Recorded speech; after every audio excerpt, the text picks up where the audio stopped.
Vivian Bennett grabbed her sister's wrist so hard that Hazel's water bucket crashed to the dirt floor of the kitchen, splashing freezing water across both their feet. "Listen to me," Vivian said, her voice low and sharp as a skinning knife.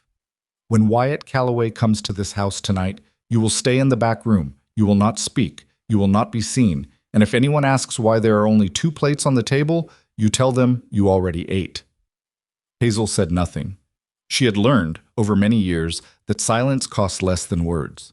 Vivian released her wrist and smoothed her own skirt with both hands. "You understand me? A man like that doesn't need to know you exist. If you've ever been made to feel invisible by the very people who were supposed to love you, this story is for you. Stay with us until the very end, because what Wyatt Calloway does next will shock everyone in that town. And if this story moves you, please hit the like button. Leave a comment telling us what city or country you're watching from. We want to see exactly how far this story has traveled. Subscribe so you never miss what comes next.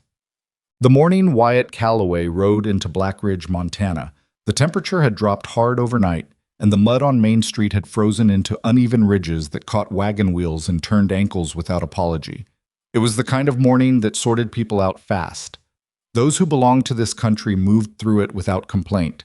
Those who didn't stood in doorways waiting for it to get better. Hazel Bennett was not standing in any doorway. She was on her knees beside the east fence of the family's small lot, driving a new post into ground that was half frozen, using a mallet she'd had to sneak past Vivian to borrow from the neighbor's barn. Her hands were bare. She'd lost her good work gloves 3 weeks earlier, or rather, Vivian had borrowed them and never returned them. And the thin cotton pair she wore now had split along both thumbs before 8 in the morning. She didn't stop working because of that. She just shifted her grip. The fence had been leaning since October, when a late-season windstorm pushed through the valley and left half the structures in the lower part of town tilting at uncomfortable angles. Their father, Thomas Bennett, had walked out to look at it the morning after the storm, nodded slowly, and gone back inside. He hadn't come back out for 2 weeks after that. His knees were bad, his lungs were getting worse, and the look he'd been wearing since their mother died 2 years prior was the look of a man waiting for something without knowing exactly what. So the fence was Hazel's problem. The fence, and the woodpile, and the water barrel, and the 12 other things on the list she kept in her head because writing them down somewhere, Vivian might find it meant hearing about how Hazel was making herself out to be a martyr again. She was working the post into the 3rd hole when she heard hooves, not the loose, unhurried sound of someone passing through. These were deliberate. Someone who rode like they had somewhere specific to be and knew the exact distance between where they were and where that was. Hazel looked up. The man on the gray horse was big, not in the soft way of men who ate well without working, but in the way of someone who had spent years doing things that required his whole body. He wore a dark coat, trail-worn but clean, and his hat was pulled down against the wind in the practical way of a person who didn't think about how it looked.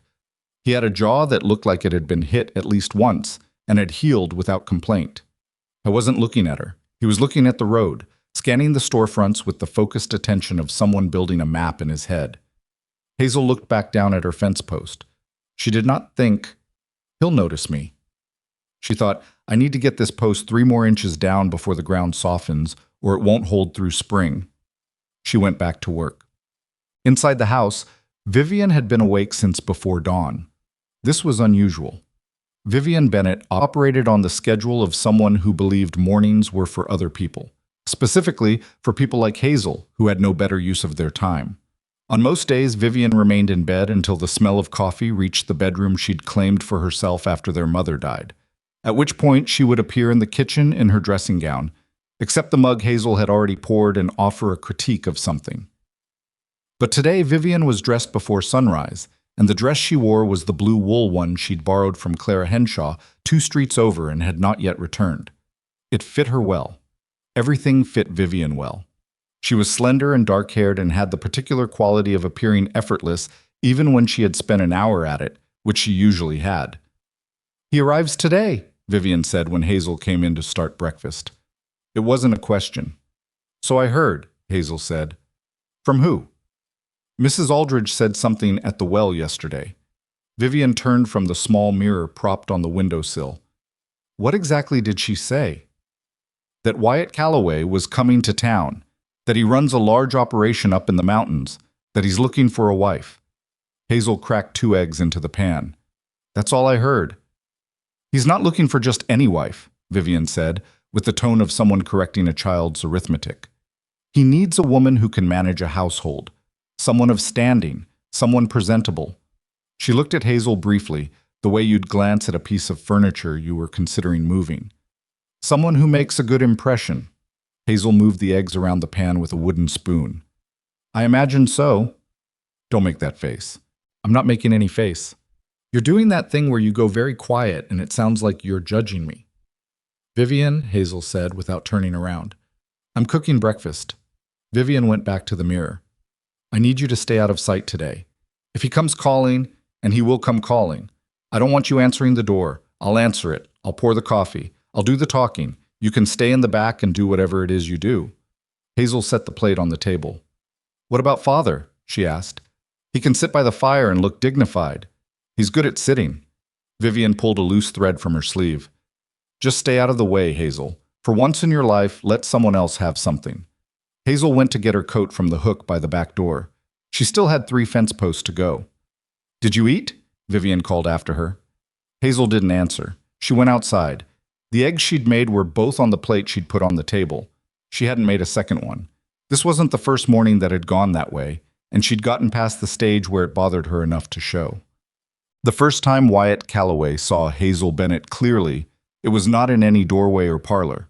He'd been in town for 3 hours. He'd visited the land office, had a short conversation with the sheriff about cattle routes through the Eastern Pass, and eaten a meal at the hotel dining room that was adequate without being remarkable. Now he was walking his horse along the south end of town, not because he was lost, but because he had found over the years that you learned more about a place by covering its edges than its center. The woman kneeling by the fence on the corner lot wasn't doing anything dramatic. She wasn't performing effort for an audience. She was just working, methodically, without pausing to look around, with the focused economy of someone who had a list and intended to finish it before dark. He slowed down without thinking about it. She was driving fence posts by herself, which he recognized as significant because the ground was half frozen and the work required more force and precision than most people gave it credit for. She was doing it with bare hands, or near enough. He could see the split thumbs on her gloves from 15 feet away. She hadn't stopped for that either. She was not small. She was built in the way of someone who carried things, who had been carrying things for long enough that her body had organized itself around that fact. Not soft, solid. He had been around enough livestock and hard work to understand the difference. He stood there watching for perhaps a minute before she glanced up. Their eyes met. Hers were brown and tired and not particularly interested in him. Something wrong with your horse? She asked. No, he said, just watching. She looked at him with the patience of someone who had limited time for vague answers. Watching what? Your technique, he said. You're driving at an angle, slightly toward the existing line. Means when the ground thaws and settles, the post will straighten itself instead of leaning. A pause. She looked down at what she was doing, then back at him. Yes, she said. That's the idea. Most people don't know that. Most people don't have to redrive the same post 3 times in 2 years, she said, and went back to work. He walked on, but he noted the address. The formal call happened the way Vivian had planned it, which was to say that every element of it was arranged and almost none of it was real. Wyatt came to the Bennett house at 4 in the afternoon. Vivian was in the front room, positioned in the good chair near the window with a piece of needlework she'd picked up specifically for the occasion and did not know how to do. She smiled when she opened the door. Her smile was one of her best features, and she deployed it with the accuracy of someone who had been practicing since adolescence. Hazel was in the back room. Not because she'd been locked there. She could have come to the front room. But Vivian had spent the last 2 hours making the case that Hazel's presence would be distracting and confusing and would make the whole situation harder than it needs to be. And eventually Hazel had simply stopped arguing because she had a shirt to mend and it wasn't getting done while they were talking. So she sat in the cold storage room that also served as her bedroom, mending the shirt by the light of one candle, and she listened to the sound of Vivian's performance in the front room. She was good at it. Hazel had to give her that. Vivian's voice carried the precise warmth of someone who had made an extensive study of warmth. She laughed at the right moments. She asked questions that sounded spontaneous but were clearly prepared. She steered the conversation away from anything practical, away from the ranch, away from specific work, away from anything that would require her to know things she didn't know. "And what sort of woman are you hoping to find?" Vivian asked, at what sounded like the 40-minute mark. A pause. Then a voice Hazel hadn't heard before. Low, measured, with the particular flatness of someone who did not use extra words. "Someone who won't quit," Wyatt said. "I should think most women wouldn't," Vivian said with a small laugh. "You'd be surprised," he said. Not unkindly, just as a fact. Another pause. "My ranch is at 4,000 feet, he continued. "It snows from October through April, sometimes May. The nearest town is 3 hours by horse in good weather. I have 14 full-time hands and we run about 800 head. In an average week, the cook, the foreman, and I are the only ones managing the house and the books together. My last arrangement didn't work because the woman I brought up couldn't manage the isolation." "Oh, I love the mountains," Vivian said. Hazel looked at her candle. Vivian had, on 3 separate occasions in the past year, refused to go to the market because the walk was too far. "Have you spent much time at elevation?" Wyatt asked. "Oh, I find the whole territory beautiful," Vivian said smoothly. Hazel went back to her mending. He came back 2 days later, and the day after that. Vivian interpreted this as confirmation of her strategy, and each visit found her more polished, more carefully arranged, and more thoroughly false. She had returned Clara Henshaw's blue dress and borrowed a different one, this one with small pearl buttons at the collar that she had been told were very fashionable. What Vivian did not notice, because she was rarely outdoors, and when she was not looking in the right direction, was that Wyatt Calloway arrived early. Not just when he came to call, early in the sense of before he had any reason to be in that part of town. On the second visit, Hazel was behind the property line splitting wood when his horse came up the road. She didn't stop splitting wood. He stopped his horse at a reasonable distance and watched her for a moment. "That axe is short for you," he said.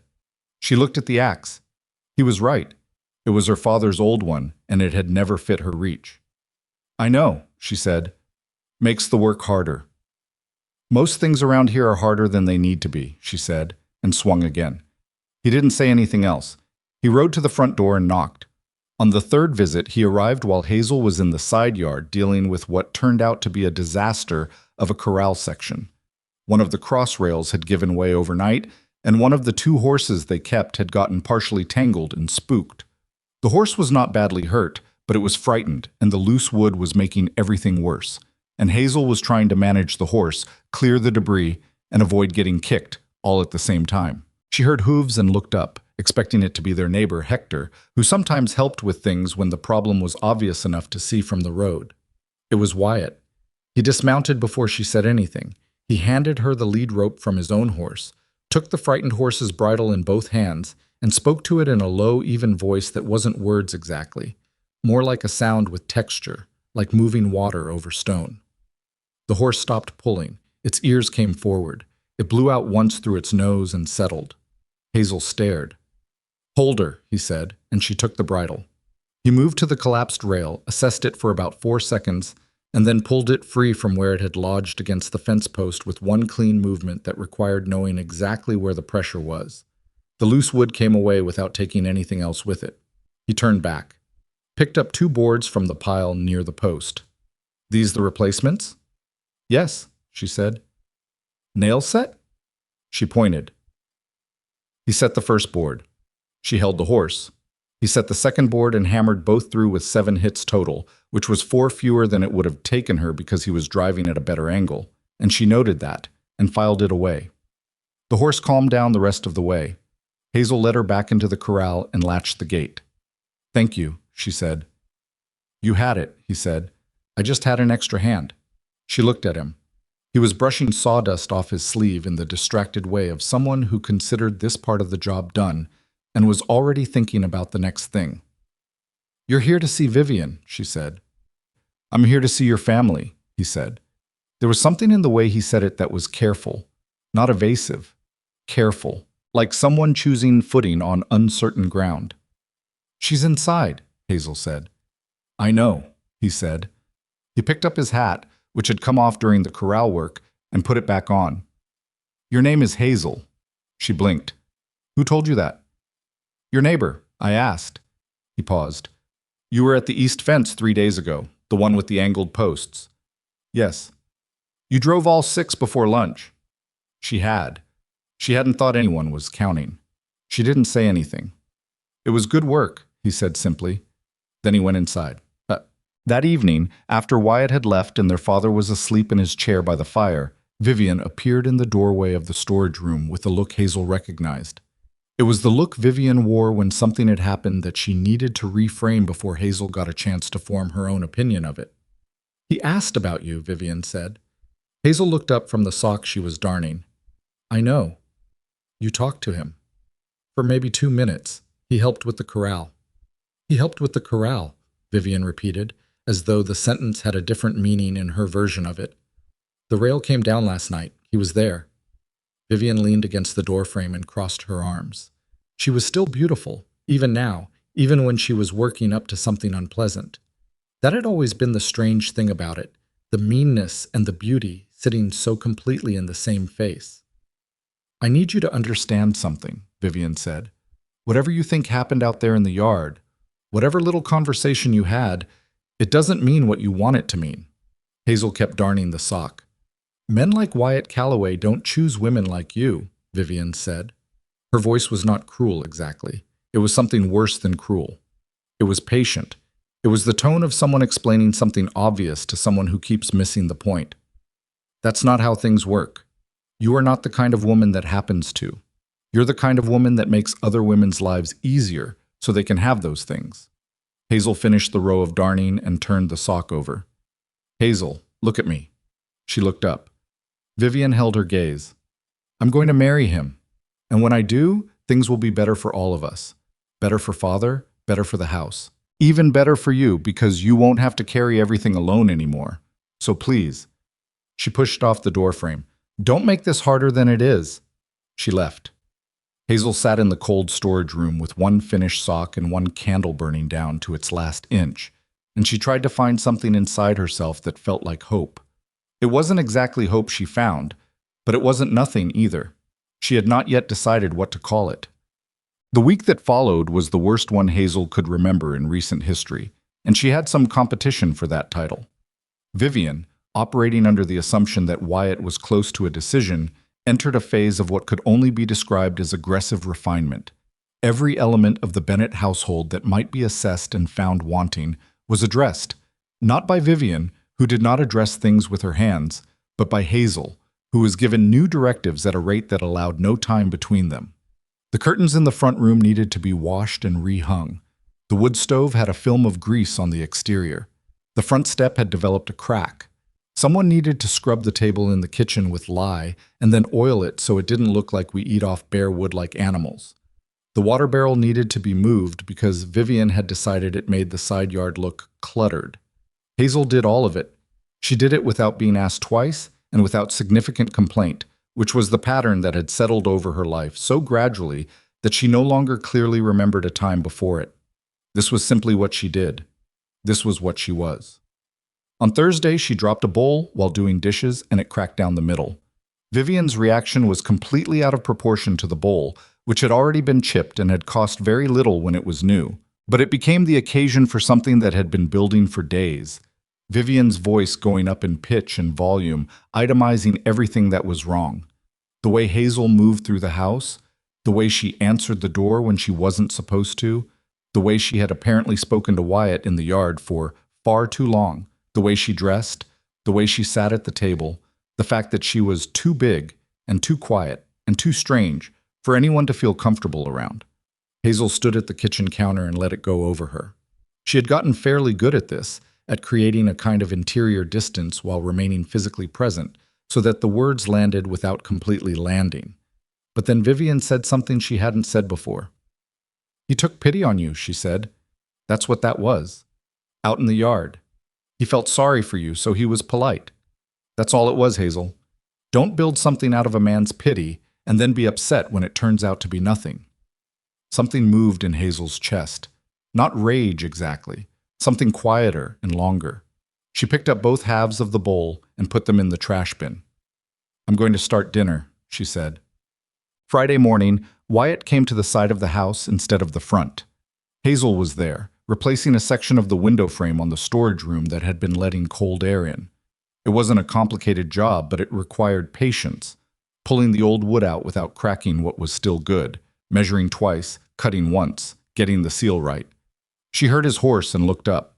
He dismounted at the gate. He was carrying something, a hand axe, she realized, slightly longer than the one she'd been using. He set it against the fence rail without explanation. I found it in town, he said. Better reach for you. She stared at it. You don't have to take it, he said. That's not... She stopped. She wiped her hand on her work apron and went to the gate. Picked up the axe. The handle was the right length. She could feel it immediately, the difference, the way her elbow wasn't going to have to compensate. Thank you, she said. You do a lot of the work here, he said. He was not asking. Yes. Your father's knees, he said, and his lungs. He has good days. He nodded. A pause. Your sister does the... Vivian manages the social side of things, Hazel said, which was the most diplomatic arrangement of those words she could manage. He looked at her with an expression she couldn't entirely read. It was attentive, but not in the way people were attentive when they wanted something. More like the way she watched an injured animal, quietly, trying to understand where the real damage was. She's told you to stay out of sight, he said. It wasn't a question. Hazel felt her face go careful. I stay where I'm needed, she said. That's a polite answer. It's a true one. He was quiet for a moment. Then, do you like it here, Blackridge? She thought about it. She looked at the window frame she'd been working on, at the yard, at the fence she'd rebuilt post by post over the past week. I like work, she said finally. I like finishing things. I like knowing I did something and it held. What don't you like? The question surprised her. She thought of a dozen things. She said, being cold. He almost smiled. Almost. It moved through his expression like a brief change in light. My ranch gets cold, he said. I know, she said. Everyone's heard about your ranch. And? She considered him. There was something happening in this conversation that she didn't entirely have words for, and she had learned enough caution not to try to name it before she was sure. And nothing, she said. It's your ranch. He watched her for another moment. Then he said, Your sister tells me she loves the mountains. Hazel's face stayed where it was. She does, she said. He mounted his horse. He looked at her one more time with that same particular attention. Keep the axe, he said, and rode around to the front of the house. The town celebration was set for Saturday evening, which was a weekly tradition in Blackridge, a gathering at the Meridian Hall on the main street that served as dance, dinner, and the place where anything that needed to happen in front of witnesses happened. By Thursday afternoon, it was understood throughout the town that Wyatt Calloway would be announcing something at Saturday's gathering, and that the announcement would have to do with the Bennett sisters. Or rather, with one of the Bennett sisters. Everyone had an opinion about which one. The opinions, without a single exception that Hazel was aware of, pointed to Vivian. She heard it at the well. She heard it at the dry goods store where she went for flour. She heard it in the particular way that women lowered their voices when she walked past, and then didn't lower them quite fast enough. Well, Vivian Bennett is lovely, so that makes sense. I suppose the other one will be fine. She can keep house for some farmer. Poor thing. Imagine having a sister like that and having to stand next to her at any occasion. Hazel bought her flour. She walked home. She did not, on this particular day, take the longer route by the river, the way she sometimes did when she needed the extra time before going back inside. She went straight home and she started dinner. She thought for a moment about what it would mean to leave Blackridge. She had thought about this before, in vague ways, as a kind of theoretical exercise, the way you think about weather you haven't encountered yet. She had never let it get specific, because specific meant actual, and actual meant grief, and grief meant sitting with the knowledge that she had stayed in a cold back room of her father's house past 26 because she had not yet been able to decide that she deserved something different. She set the pot of water on the stove. Outside, she could hear Vivian coming up the front path, talking to someone, so Clara Henshaw again, Or maybe the Aldridge girl. Her voice was light and happy. She laughed. Hazel put the lid on the pot. Saturday was 2 days away. She was not going to think about what it meant. She was going to cook dinner and mend the shirt with the missing button and maybe finish the window frame if there was enough light tomorrow.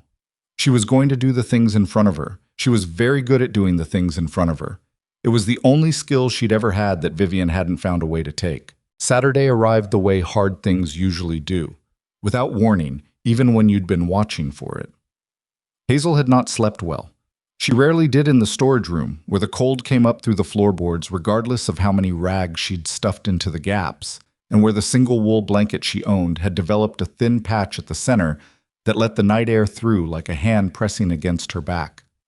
She lay there in the dark and listened to the sounds of the house settling, and she thought about nothing in particular, which was the mental state she'd taught herself to aim for when the alternative was thinking about specific things. She was up before the sun. She dressed in the dark, the way she always did, because her candle supply was not something she wasted on getting dressed. She built the fire in the kitchen stove with wood she'd split and stacked herself, and she put the water on, and she stood at the kitchen window and looked at the gray light beginning to separate itself from the darker gray of the mountains to the east. Today was Saturday. Tonight was the gathering at the Meridian Hall. She made coffee. She made oats. She put Vivian's portion on the table and covered it with a cloth to keep it warm, because Vivian would not be up for at least another hour, and cold oats were one of the things that made her sharp in a way that lasted all day. Then she took her own cup and the small piece of bread she'd kept back from yesterday's loaf, and she went outside and sat on the back step. The morning was still and very cold. Her breath came out in small clouds. Somewhere down the street, a dog was barking at something, probably the Hendersons' cat, which had no sense of self-preservation. She sat there and ate her bread and drank her coffee and tried not to want anything. It was a skill she'd gotten reasonably good at. Wanting things had a way of making the gap between what you had and what you wanted feel like a physical distance you had to walk across every day. It was easier to stay close to what was in front of you, the fence post, the window frame, the water barrel, the bread, things you could actually put your hands on. But this morning, the not wanting wasn't working as well as it usually did. She thought about Wyatt standing at the gate with the hand axe, the way he had said, "Keep the axe," and then ridden around to the front of the house to sit with Vivian. The way he had asked, "What don't you like?" as if the answer was actually going to be useful to him in some way. She thought about what Vivian had said. Don't build something out of a man's pity. She finished her coffee. She went back inside. She had 3 shirts to mend, firewood to bring in, and a window frame to finish before she had to think about getting ready for tonight. She would do those things in that order, and by the time she was done, there would be no mental space left for any of it. She started with the shirts. Vivian came into the kitchen at 9, which was earlier than usual, and she was already wound tight in the way she got when something important was happening, and she needed everything around her to behave. "I need to press my dress," she said. "The iron's on the stove," Hazel said, without looking up from the shirt she was working on. "I need you to press it. You know how I do the collar wrong." Hazel set down the shirt. She spent 45 minutes pressing Vivian's dress.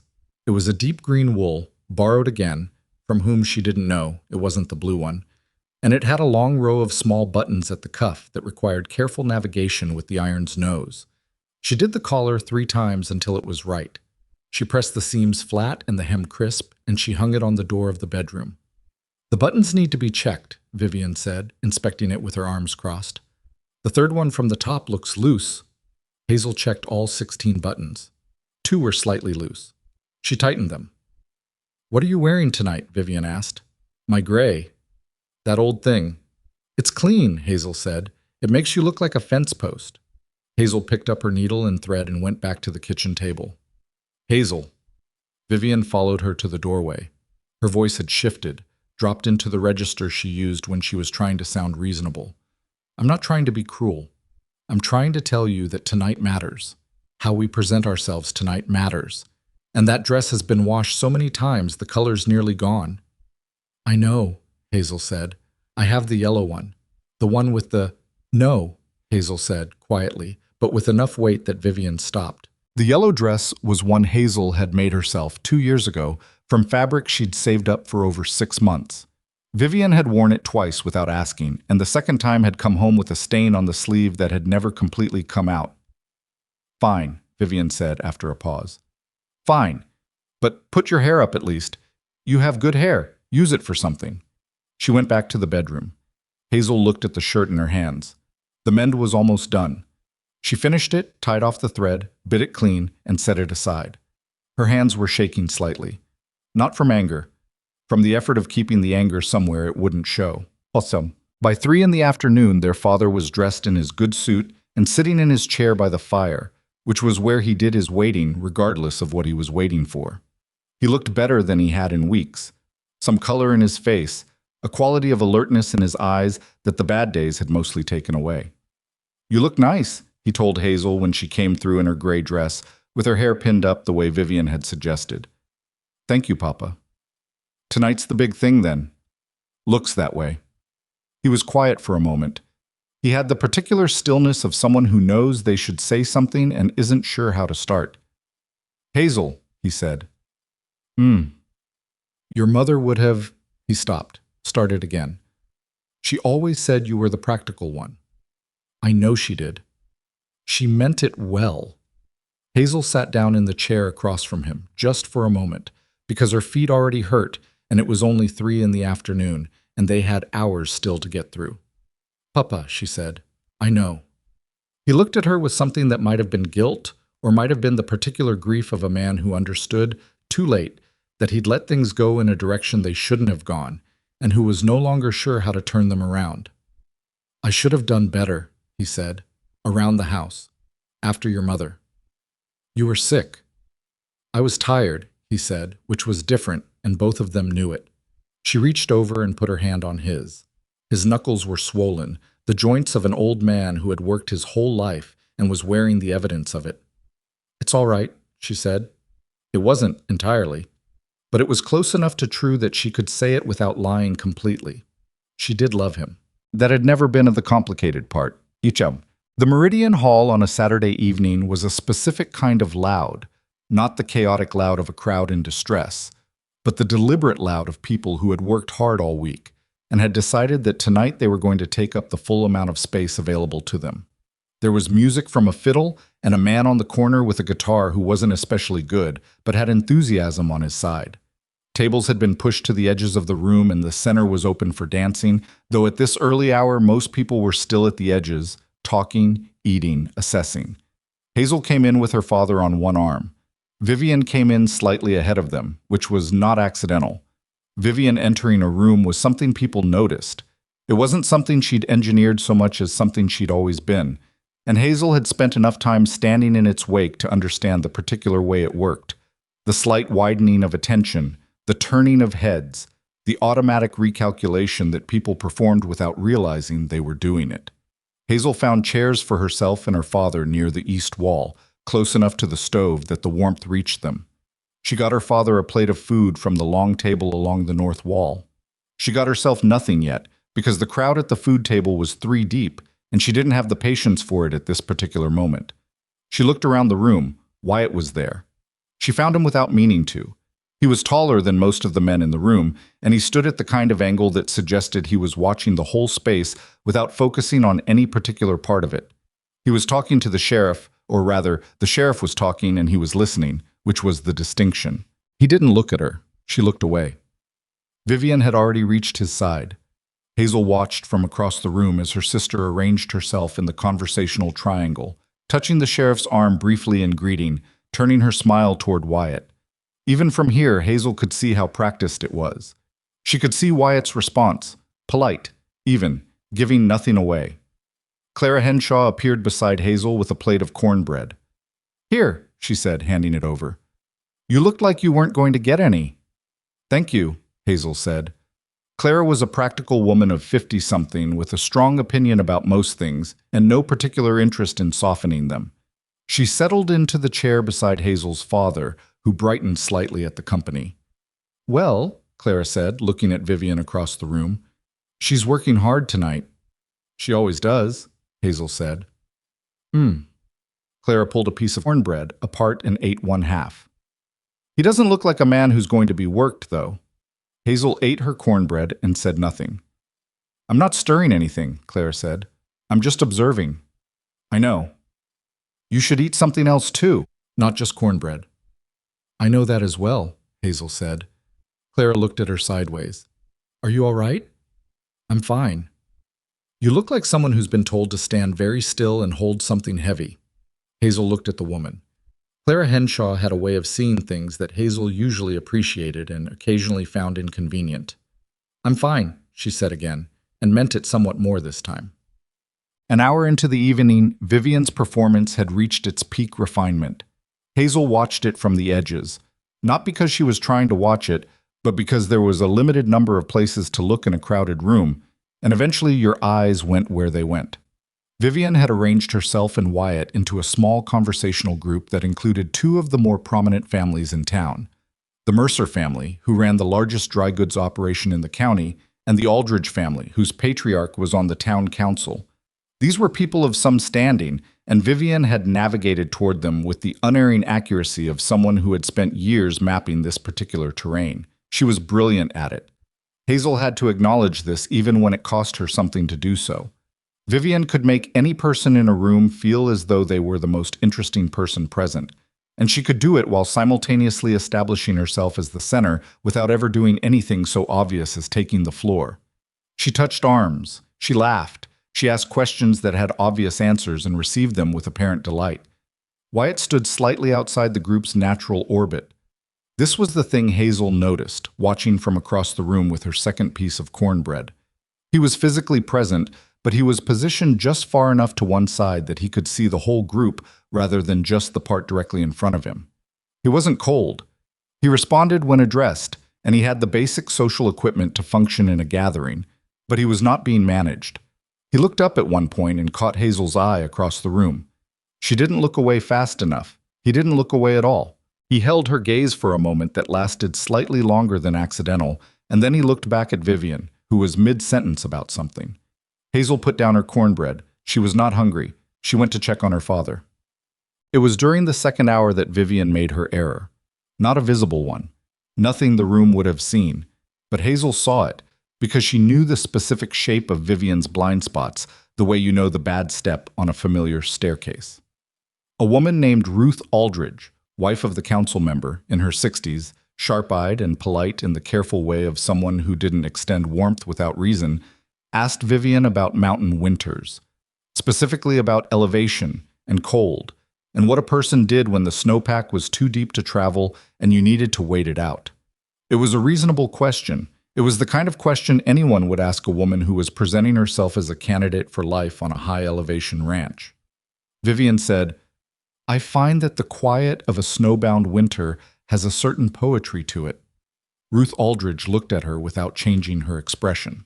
Wyatt, standing to Vivian's left, looked at his cup. Poetry, Ruth Aldridge said. There's something restorative about being forced to slow down, Vivian continued, and Hazel, from 20 feet away, could hear the particular brightness in her sister's voice that indicated she thought she was handling this well.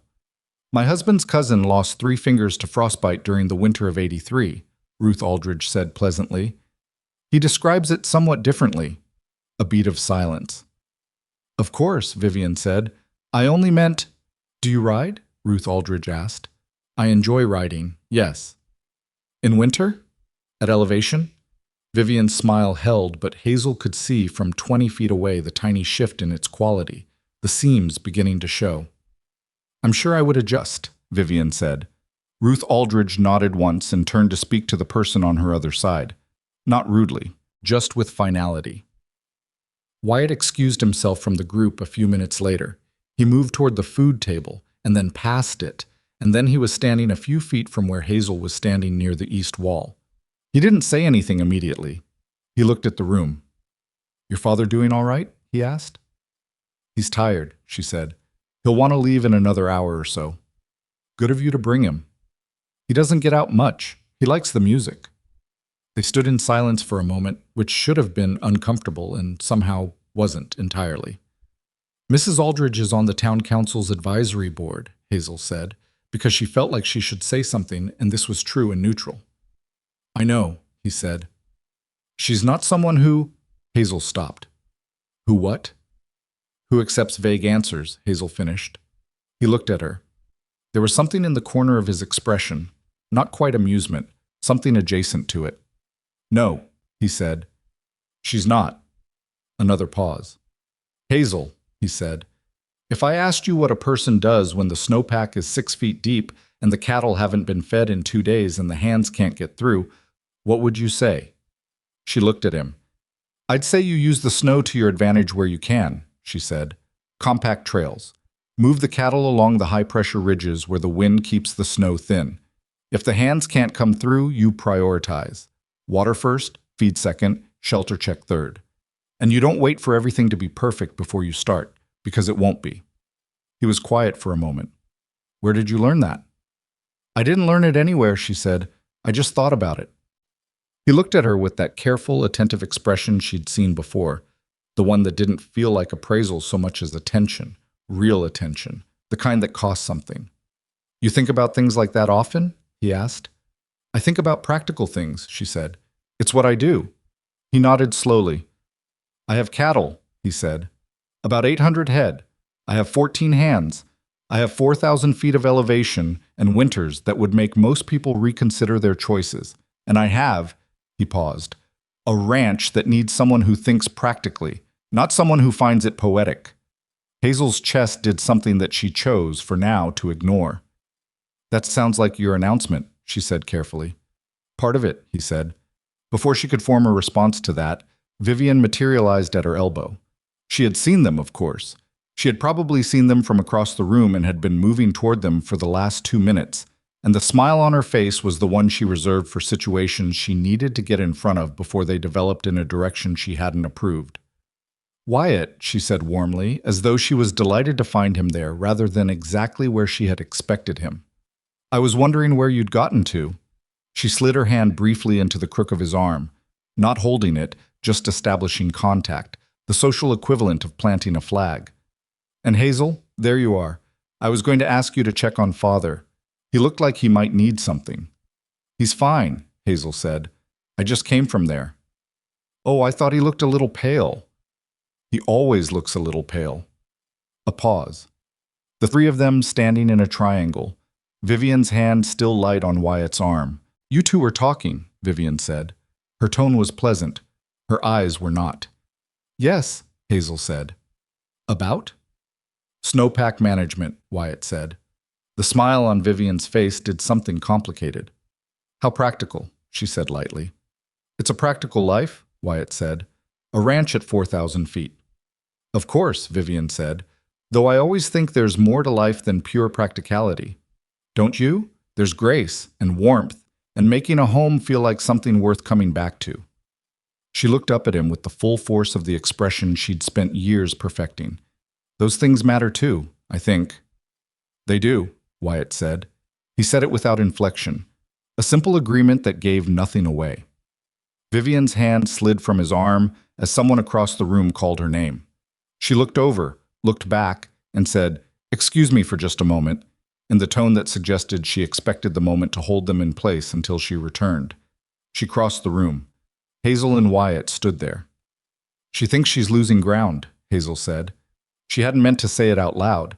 It was one of those things that passed from thought to voice without stopping in between.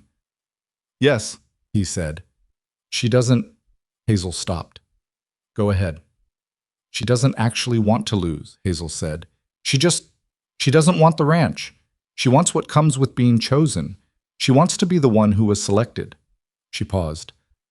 I don't know why I'm telling you this. Because you're honest, he said, even when it costs you. She looked at him. She wasn't sure what to do with that, so she did what she usually did with things she wasn't sure about. She set it aside and moved on. I should check on Father, she said. I'll be making the announcement in about an hour, he said. She nodded. Hazel. His voice stopped her. Whatever happens tonight, I want you to know that the axe was not pity. She didn't answer that. She wasn't sure an answer was required. She walked back toward the east wall where her father was dozing lightly in his chair and Clara Henshaw was eating a second plate of food and watching the room with the comfortable interest of someone who had nowhere else to be. Hazel sat down. Her hands were cold, despite the stove. Well? Clara said, not looking at her. Well, nothing, Hazel said. Clara made a small sound that was not quite a word. The next 40 minutes were the longest Hazel had experienced in recent memory. Vivian regrouped and returned to Wyatt's orbit with renewed focus, deploying 3 different versions of her warmest self in succession: playful, then sincere, then warmly competent, the last of which involved a detailed account of a domestic accomplishment that Hazel recognized with a dull jolt as something Hazel herself had done approximately 6 weeks ago and which Vivian had taken minor credit for at the time. She talked about the preserved vegetables in their cellar, Hazel's work. She talked about the mended curtains in the front room, Hazel's work.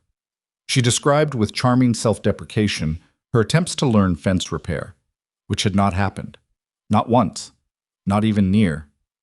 Hazel sat against the east wall and said nothing, and did nothing, and felt the particular quality of invisibility that comes not from being overlooked but from being actively used as an invisible foundation for someone else's edifice.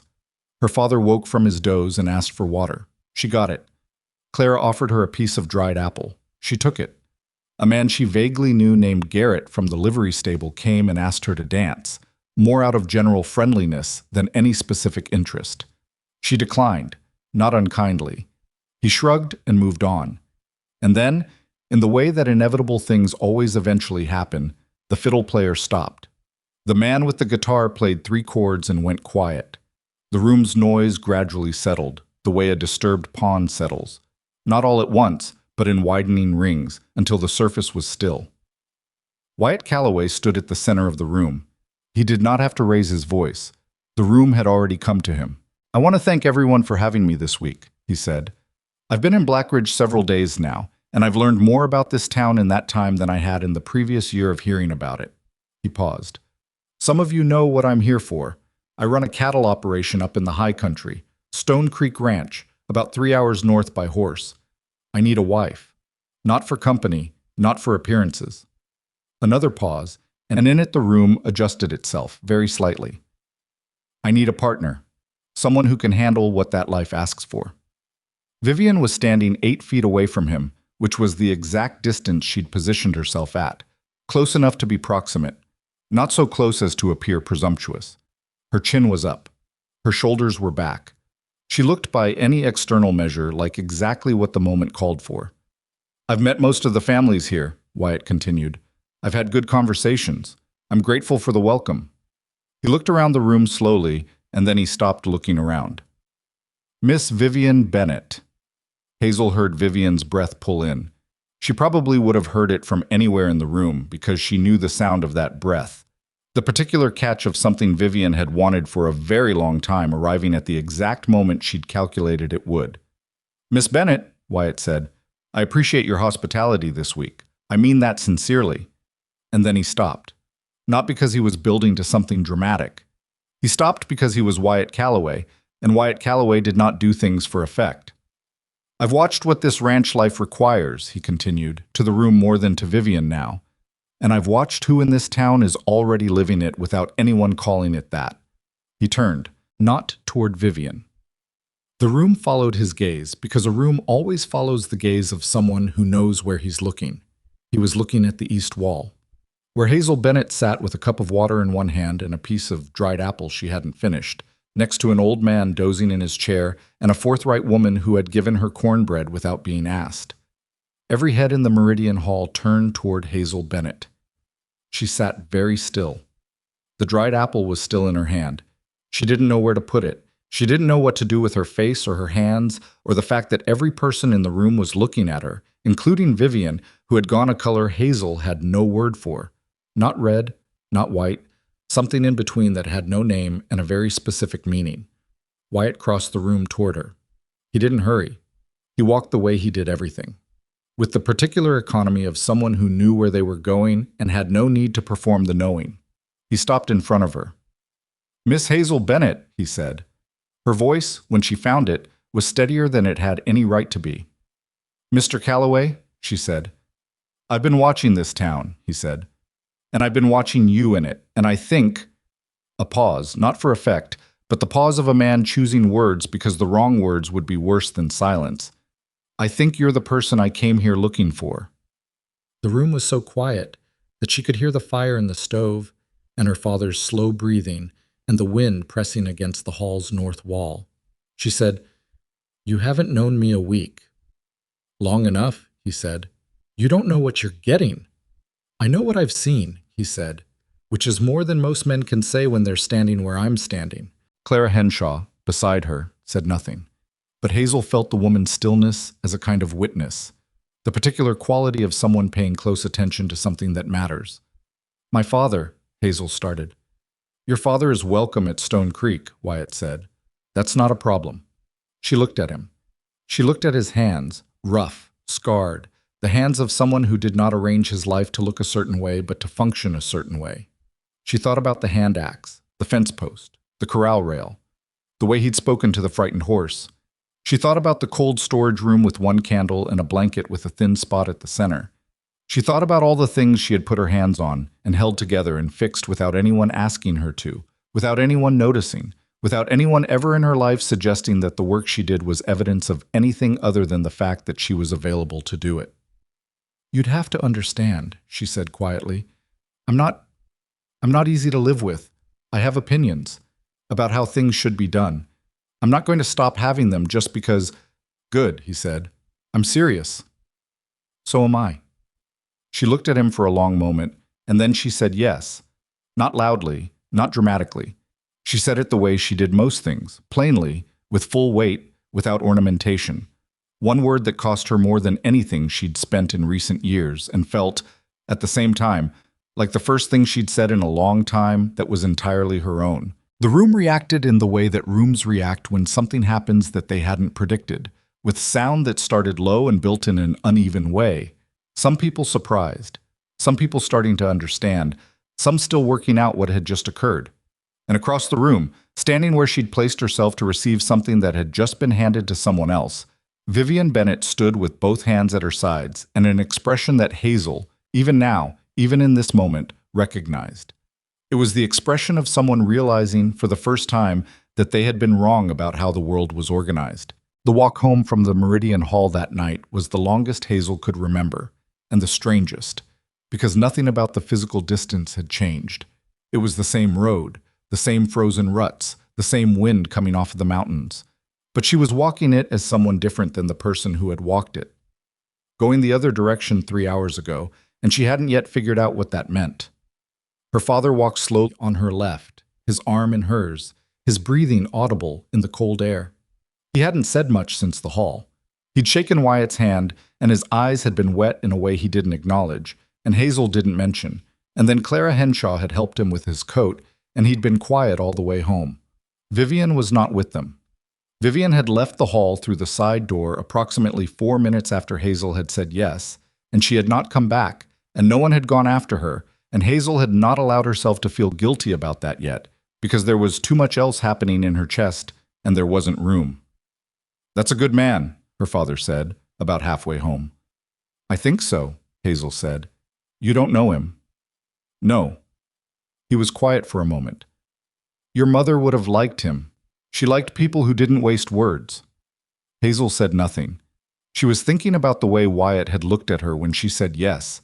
Not triumphant, not relieved, just settled. The way a thing that has been uncertain resolves into its correct position. They reached the house. She got her father inside and into his chair and added wood to the fire. She took his good shoes off for him because his hands weren't steady enough for the laces by the end of a long evening, and she covered his legs with the good blanket, the one that still had its thickness. "Hazel," he said as she straightened up. "Yes." "I'm sorry." He said it plainly, without preamble, in the tone of a man who has been carrying something for a while and has decided to put it down. "For a lot of things, but mostly for not seeing what was right in front of me." She looked at him. He looked old and tired and more honest than he'd been in years. "We'll talk about it," she said. "Later. Rest now." She went to the storage room and sat on the edge of her narrow cot and stared at the wall. She was going to be married. She was going to leave Blackridge. She was going to live at 4,000 feet with 800 cattle and 14 ranch hands and a man she had known for less than a week. She sat with that for a long time. She did not feel joy, exactly. She felt something more complicated than joy, something with edges and weight and the faint, persistent question underneath it all of whether she was capable of being what this required. Not the ranch work. That she could do. She knew she could do it because she had been doing versions of it her whole life with worse tools and less acknowledgement. What she wasn't sure about was the rest of it. The being known. The being seen. The occupying of space that had been designated specifically for her rather than space she'd quietly moved into when no one needed it for something else. She was not sure she remembered how to do that. She was going to have to learn. Vivian came home at midnight. Hazel heard the front door, heard the steps in the hallway. Uneven, which meant Vivian's feet hurt, probably from her dress shoes which she'd been wearing since noon. She heard the bedroom door open and close. She lay in the dark and waited for what came next. What came next was silence.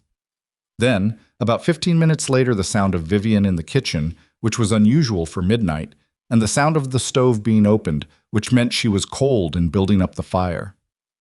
Hazel got up. She put on her coat and went to the kitchen doorway. Vivian was crouched in front of the open stove with a piece of wood in her hand, still in her green dress, her hair half undone, a section of it fallen forward over her shoulder. She looked up when Hazel appeared. For a moment, neither of them said anything. Then Vivian turned back to the stove and put the wood in. "You don't have to watch me," she said. "I can build a fire." "I know," Hazel said. She came into the kitchen anyway and sat at the table. The fire caught. Vivian closed the stove door and stood up and crossed her arms, not turning around. "Congratulations," she said. The word was flat. Not vicious, just emptied out, the way a vessel sounds when there's nothing in it. "Vivian," Hazel started. "Don't!" She turned around. Her face was composed, but the composure had cost her something. Hazel could see the evidence of that, in the tightness around her eyes, in the way she was holding her jaw. "Don't do the generous thing right now. I can't stand it tonight." Hazel closed her mouth. Vivian sat down at the other end of the table. She looked at her own hands for a moment, then looked up. "I want to ask you something," she said. "Go ahead." "When did you know that he was—" She stopped. Restarted. "When did you know he was looking at you?" Hazel thought about it. "I didn't. Not for certain." "But you suspected." "I noticed things," Hazel said carefully. "I didn't know what they meant. I'm still not entirely sure I know what they mean." Vivian made a short sound. "They mean he's choosing you over me. That's what they mean." "I know." "And that doesn't—" Vivian pressed her lips together. "It doesn't feel strange to you. He barely knows you." "He barely knows you either," Hazel said. "Yes, but I—" She stopped. The word she'd been about to use was visible in the pause, and both of them heard it even in its absence. "I am the one who should be chosen." The premise so deep inside Vivian, it had never needed to be said aloud until right now, when it turned out not to be true. Hazel looked at her sister. In the firelight, with her hair down and her guard partly gone, Vivian looked younger than 29. She looked sometimes like the girl she'd been before their mother died, before the household had reorganized itself around her beauty and her needs, and the assumption that those two things were sufficient to carry her through a life. They were not. Hazel had known this for a while. She suspected Vivian was beginning to understand it too, which was a different and sharper kind of pain than the one she'd been carrying before. "I'm not trying to take something from you," Hazel said. "I know that," Vivian said quickly, and then, more quietly, "I know." "You could have treated me differently," Hazel said. She said it without heat, which somehow made it worse. "This week and before. You didn't have to do most of what you did." Vivian was quiet. "I know," she said, for the third time. Each time the same two words, and each time carrying something heavier than the last. "I'm not saying it to make you feel bad," Hazel continued. "I'm saying it because I don't want to leave and have it all stay the same between us. I don't want it to be a thing we never said." "What do you want from me?" Vivian asked. Not angrily, genuinely, with the tone of someone who had run out of performances and was asking a real question. Hazel thought about it for a long moment.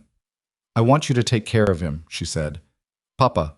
I'll send money when I can. Wyatt said he's welcome to come, but I don't think he'd survive the trip, not in his condition, so someone has to be here, and that someone is you." Vivian stared at her. "That's what you want?" "Yes." Not an apology, not, I want the apology too, Hazel said. But I'm not going to wait for it, and I'm not going to not leave because I'm waiting for it. She stood up. Cook his meals, keep the fire going, don't borrow money against the house. She went back to the storage room. Behind her, she heard Vivian at the kitchen table, absolutely still, in the way of someone trying to figure out how they ended up somewhere they hadn't intended to be. The 2 weeks between the gathering and the wedding were not romantic weeks, in any conventional sense. There was no courtship in the formal manner, no bouquets, no carefully arranged parlor visits with chaperones and prepared conversation. What there was instead was practical and sometimes awkward, and occasionally unexpectedly real. Wyatt came to the house each morning to take care of the things that needed to be taken care of before Hazel left Blackridge, which turned out to be more things than she'd expected.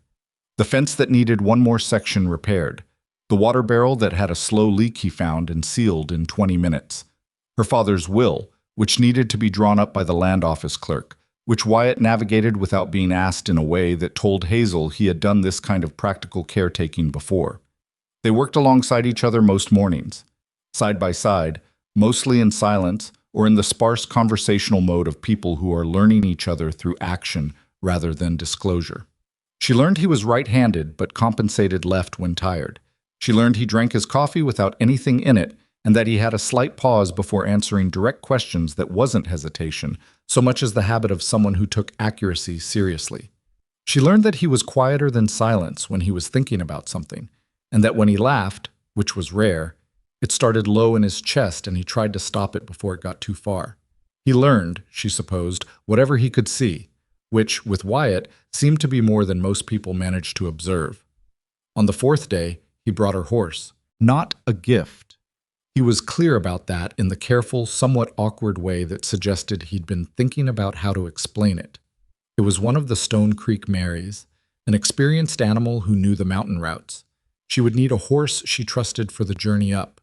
This was practical. He was not trying to... He paused. It was just practical. I know, Hazel said, taking the lead rope.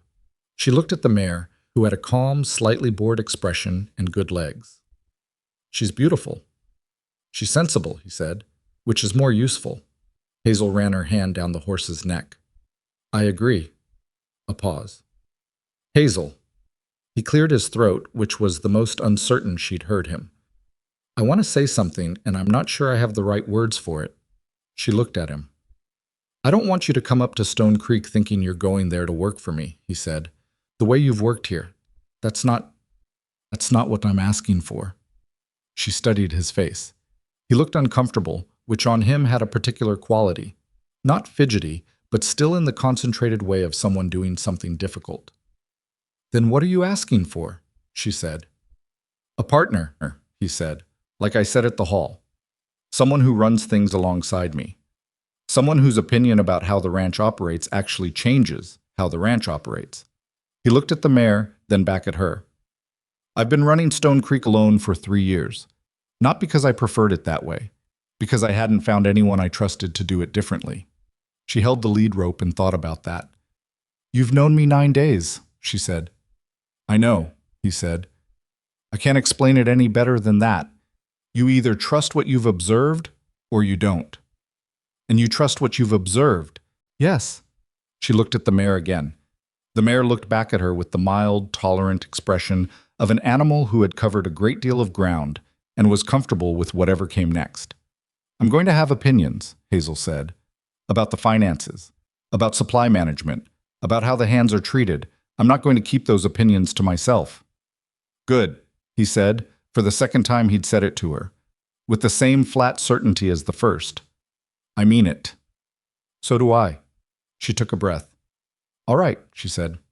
All right, he said. They stood in the yard of the Bennett house with a mare between them, and the arrangement between them settled into something that wasn't yet comfortable but was, Hazel thought, at least honest, which was more than most things started.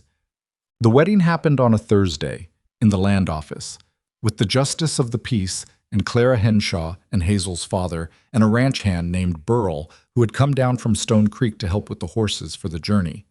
Vivian did not come. She was in the house when Hazel left that morning. They had spoken briefly, practically. about the key to the cellar and the timing of the firewood delivery and the name of the doctor in town who had been managing their father's lungs. Vivian had written all of it down on a piece of paper, which surprised Hazel enough that she looked at her sister for a moment longer than she'd intended. "I can write things down," Vivian said. "I know you can." "I'm not—" She stopped. She was wearing her house dress, not dressed for going out. Her hair was pulled back simply. She looked, in this particular light, like a woman who had made a decision to stay where she was, and the decision had not been entirely comfortable. "I'm not going to make a scene about it. I thought about it. I'm not." "Okay," Hazel said. "Papa's going to cry."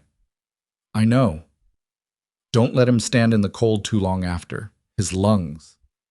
"I know, Vivian." A pause. The two of them standing in the kitchen where Hazel had made 10,000 breakfasts, where she had mended shirts and hauled water, and stood at the window looking at the gray mountain light and trying not to want things. Vivian said, "You deserved better. Here." She said it quickly and quietly and without looking up. "That's all. You deserved better than I gave you, and I know it." It was not everything. It was not close to everything. But it was real, and it was the most honest thing Vivian Bennett had said to her in years, and Hazel received it the way she'd received the hand axe, without making too much of it, without making too little. "Take care of him," she said. "I will." She walked out. The journey to Stone Creek Ranch took 3 days. Not because the distance was so great, but because Wyatt knew the mountain routes and the mountain routes did not accommodate speed, and he was careful about the horses, about the terrain, about the camp they made each night. He was a competent man in motion, which was different than being a competent man in a parlor, and Hazel watched the difference with the attention she gave to things she was trying to understand. He cooked the first night. Not well, but adequately, in the straightforward manner of someone who treated food as fuel and had long since stopped apologizing for that. Hazel ate it without comment. The second night she cooked, because she had spotted what he'd packed and could do better with it, and he stood back and let her without offering commentary, which she appreciated. The biscuits came out wrong because the pan was thinner than she was used to and the fire ran hot, but they were edible. She was annoyed at the biscuits for about 10 minutes and then let it go. "You're hard on yourself," he said, watching her scrape the pan. "They were burned on the bottom." "They were fine." "They were burned on the bottom," she said again, with the patient tone of someone who applied the same standard to their own work that they applied to everything else. He almost smiled. On the third day, around mid-morning, they came over a ridge and Stone Creek Ranch appeared below them, spread across a valley that ran east to west with a creek cutting through its center. The main house set on a rise above the outbuildings with a view that reached to 3 different mountain faces. The barn was large. The corrals were well maintained. The whole operation had the organized look of somewhere that had been built by someone who thought carefully about function. Hazel pulled up her horse and looked at it. "Well," she said. "It's better in summer," he said. "It's fine now," she said. And she meant it. Burl, riding ahead, disappeared down the ridge at a pace that suggested he was either cold or hungry or both. Hazel and Wyatt came down more slowly. As they rode into the yard, she counted what she could see. A main house, a bunkhouse, a large barn, 2 smaller outbuildings, a smokehouse, 3 corrals, a root cellar. She was already doing inventory in her head before she'd dismounted. The hands came out of the barn when they heard horses. There were 4 of them visible. An older man with a weathered face and skeptical eyes, who turned out to be the foreman, a man named Calhoun, 2 younger hands whose names she'd learn later, and a short, broad woman named Pearl, who ran the kitchen and looked at Hazel with the careful neutrality of someone reserving judgment. Calhoun shook Wyatt's hand and looked at Hazel. "So, this is the one," he said. "This is Hazel," Wyatt said. "Ma'am," Calhoun said, with the tone of someone being polite while forming an opinion. "Mr. Calhoun," Hazel said. She had heard his name before, but Wyatt had mentioned him on the trail, described him as the most experienced man on the ranch, and the one whose cooperation mattered most. He was looking at her the way people looked at a new tool they weren't sure was suited for the job. She understood. She did not take offense. She intended to change his assessment, but she was not going to do it through argument. She dismounted cleanly and handed her reins to one of the younger hands without being asked, because she could see he was already reaching for them. She looked at the horse's right foreleg, which had been landing slightly cautiously for the last hour of the ride. "She's a little tender in that right front," she said to the young hand. "Check the hoof when you put her up. I think she caught something on the ridge." The young hand looked at the leg, looked at Hazel, and said, "Yes, ma'am." Pearl was still watching from the doorway of the main house. Hazel walked over. "Pearl?" she said. "Yes," Pearl said. "I'm Hazel. I'd like to see the kitchen and the supply list when you have a moment. Not right now. Settle the horses first, and I imagine dinner's already underway. But when you have time." Pearl looked at her for a moment with that careful, non-committal expression. Then she said, "I'll have time after supper." "Good," Hazel said. "Thank you." She went inside to see the house. The main house was practical and not particularly comfortable, in the way of a place that had been organized entirely by a man who lived alone and had stopped noticing what was missing. It was clean, she gave it that, and it was solid, built for the winters it had to endure, but it had the specific feeling of somewhere that had been lived in without being inhabited, which was a distinction Hazel understood more clearly than she could have explained. She walked through each room with her coat still on and her boots leaving prints on the swept floor, noting things. The fireplace in the main room needed a different arrangement of the andirons to draw better. The kitchen had an organizational logic that was functional but would slow down anyone working in volume. The bedroom, their bedroom, a fact she was going to have to stop stepping around, was adequate and had one good window facing east. She stood at the east window for a moment. Mountains. Clear sky now, the light going toward afternoon gold. The creek visible at the valley bottom. She heard Wyatt's step in the doorway behind her. "What do you think?" he said. "It's cold," she said. "The fireplace isn't drawing right, and your kitchen is organized by someone who cooks alone." "Both accurate," he said. "I'll fix the kitchen arrangement tomorrow." "The fireplace. Who built it?" "The man who built the house. I don't know who taught him." "I can probably fix the draw.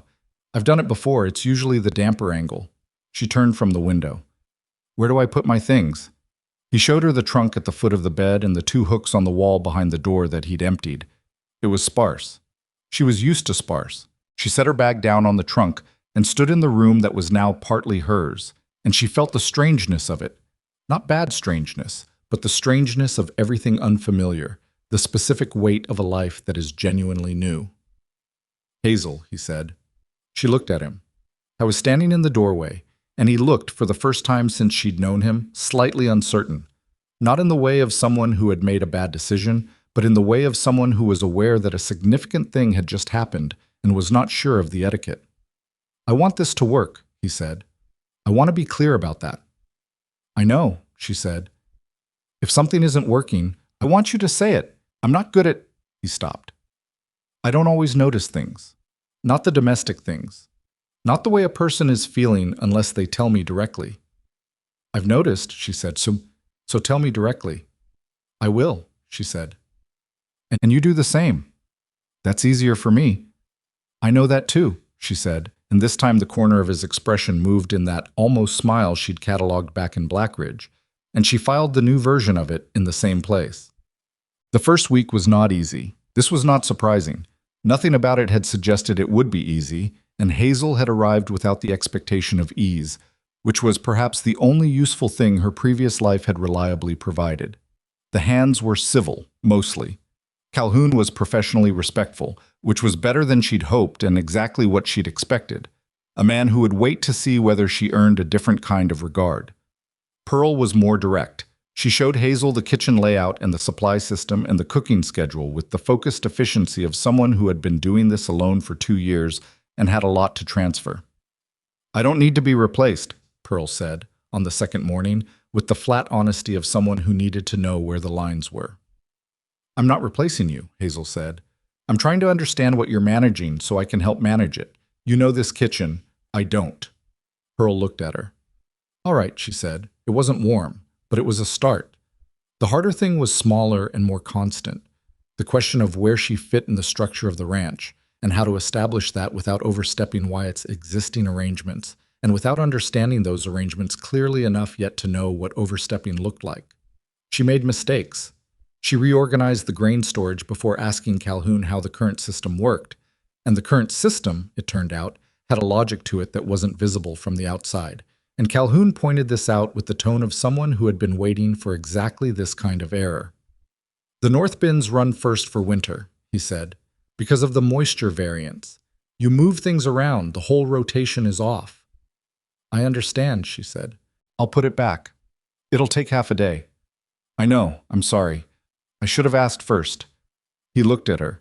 He'd expected, she could see, either defensiveness or excessive apology, and she'd given him neither. He nodded once and walked away, and the slight shift in his posture as he did told her she'd recovered something that could have gone worse. She put the grain back herself.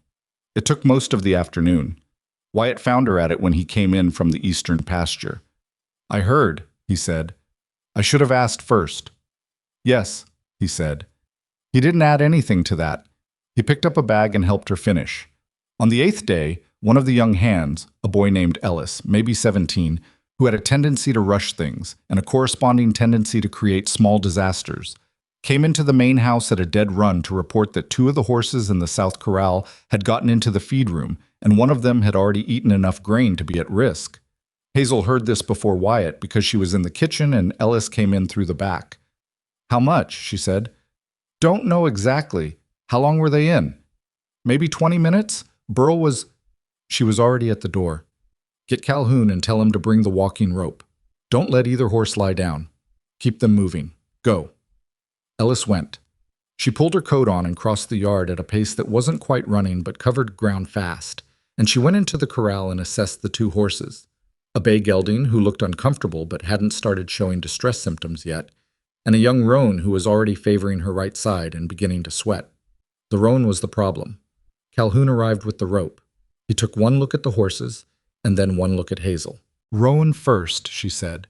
She needs to walk. Don't let her roll. If she starts showing colic signs, we'll need the tube, but I want to try walking first. The bay. How's your gut feeling on the bay? Calhoun assessed. Probably okay. He's not sweating yet. Keep someone on him anyway. Keep him moving slow. She took the roan's lead herself. She walked her for 2 hours in the late afternoon cold, steady, and patient, talking to the horse in the low, unremarkable way she'd always talked to animals that were frightened or in pain. Not words exactly, just sound with texture, just the evidence of presence.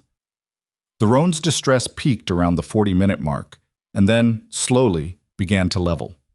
By the time Wyatt came back from the eastern pasture and found the situation in progress, the roan was walking more easily, and the bay had been assessed by Calhoun and declared with cautious confidence to be fine. Wyatt stood at this corral fence. He looked at Hazel walking the roan in slow circles in the fading light. He didn't say anything, but Calhoun came to stand beside him, and after a moment the foreman said, in the tone of someone updating a prior assessment, she knew what to do. Yes, Wyatt said. Didn't panic, didn't wait. No. Calhoun was quiet for a moment. All right, he said. It was the same 2 words Vivian had said on a different night with a completely different weight, and what they meant here was almost the opposite. Not the reluctant acknowledgement of a defeat, but the straightforward recognition of someone who had been watching and had seen enough to know. Hazel walked the roan until full dark. By then the horse was steady, and her sides had stopped their tight, anxious movement, and Hazel's arms ached from the lead rope and her feet were completely cold. She put the roan up herself and came out of the barn to find Wyatt waiting. He handed her a cup of coffee. Hot. She wrapped both hands around it. Thank you, she said. He said, the roan's name is Clara. She looked at him. I named her after a woman in town, he said, with the deliberate neutrality of someone delivering information without editorial comment. Hazel thought about Clara Henshaw handing her cornbread at the hall, not asking any questions, just offering the thing that was needed. Good name, she said. They walked back to the house in the dark, and neither of them said much, and the silence was the kind that had started, very slowly, to feel like something they were building together rather than something that was simply the absence of conversation. The mountains around them were invisible in the dark, but present in the way that large things are present even when you can't see them, by the quality of the cold, by the specific sound of the wind, by the sense of scale that reminded you, without cruelty, of exactly how large the world was, and how small your portion of it, and how that smallness was not the same thing as insignificance. Hazel drank her coffee. Her feet were cold. The roan would be fine. Tomorrow she needed to talk to Calhoun about the feed room latch, and to Pearl about the winter supply inventory, and to Wyatt about the andirons, which she still hadn't gotten to. She had work in front of her. She was going to do it. The andirons got fixed on a Tuesday, 3 weeks into Hazel's life at Stone Creek Ranch, during a stretch of weather that couldn't decide whether it wanted to snow or simply threatened to for days on end. She'd been waiting for a morning when Wyatt was occupied elsewhere and the main room was empty, because she had found that some tasks were easier to do without an audience, and the fireplace was one of them.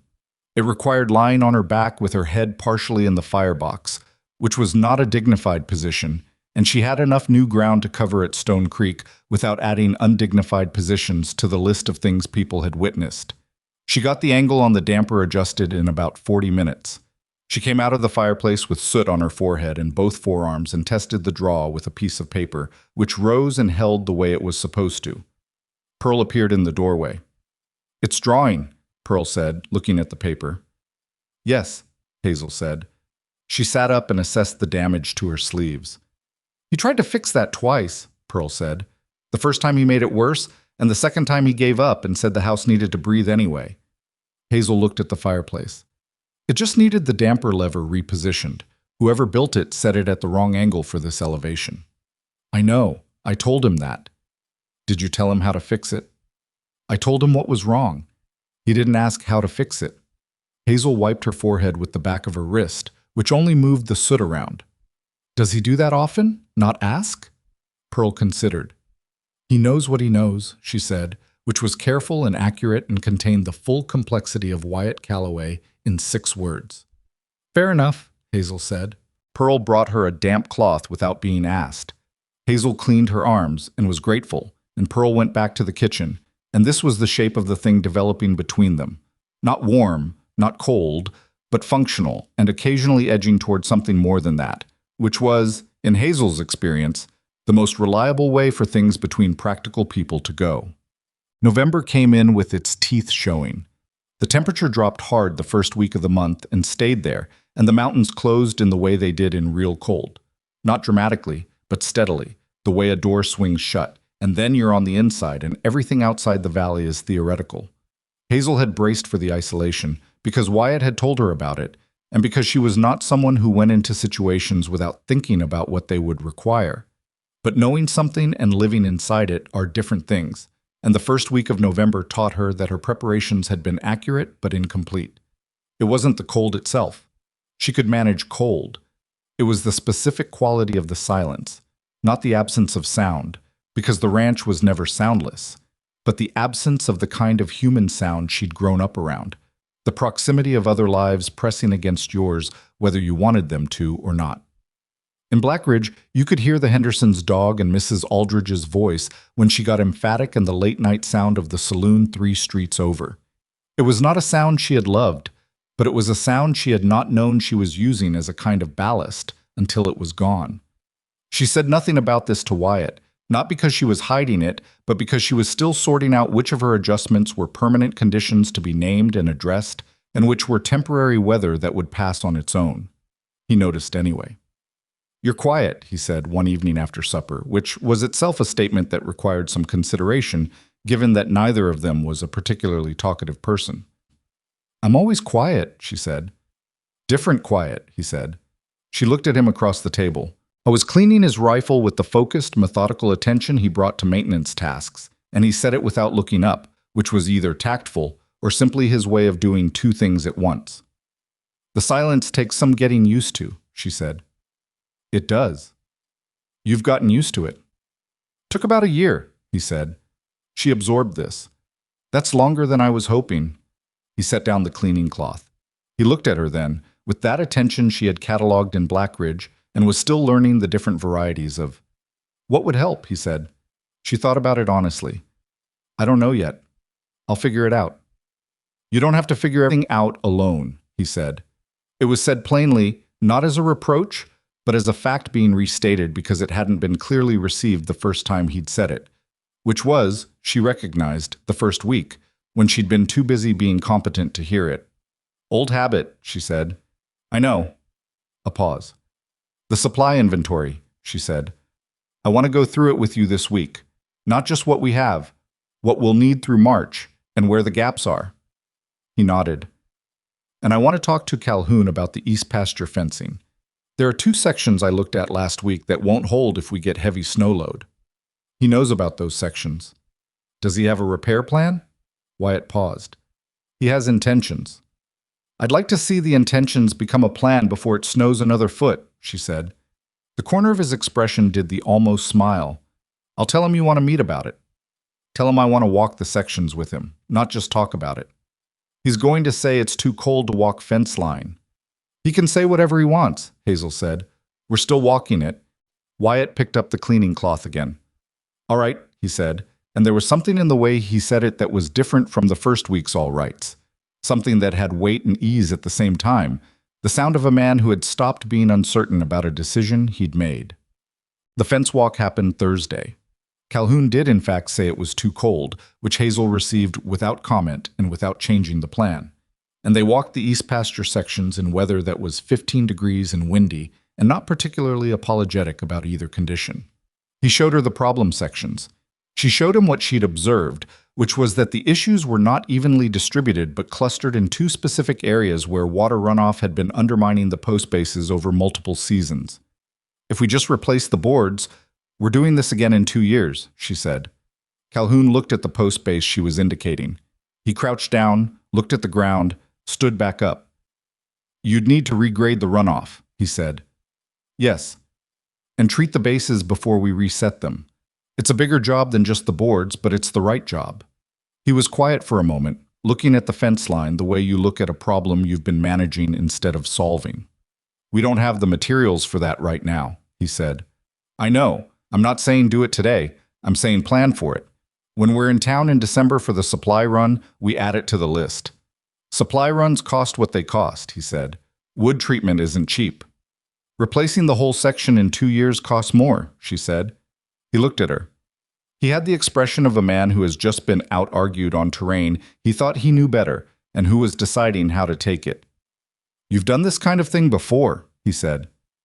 I fixed a lot of things that should have been fixed right the first time, she said. Something shifted in his face. Not warmth exactly, but the kind of recognition that passes between people who have both spent time doing work that no one else was going to do if they didn't. All right, he said. I'll put it on the list. Thank you, Mr. Calhoun. Calhoun is fine, he said, which, from him, was as close to a welcome as she was likely to get, and she received it as such. The letter from Black Ridge arrived in mid-November, carried up by a rider who made the mountain supply run every 3 weeks. It was from Vivian. Hazel read it alone in the main room, standing by the east window with the letter in both hands, and the winter light coming flat and white through the glass. Vivian's handwriting was better than Hazel had expected, precise, with more care in it than she'd anticipated. The content was practical. Their father's lungs were worse. The doctor had adjusted his medicine. The cost of the adjustment had been more than expected.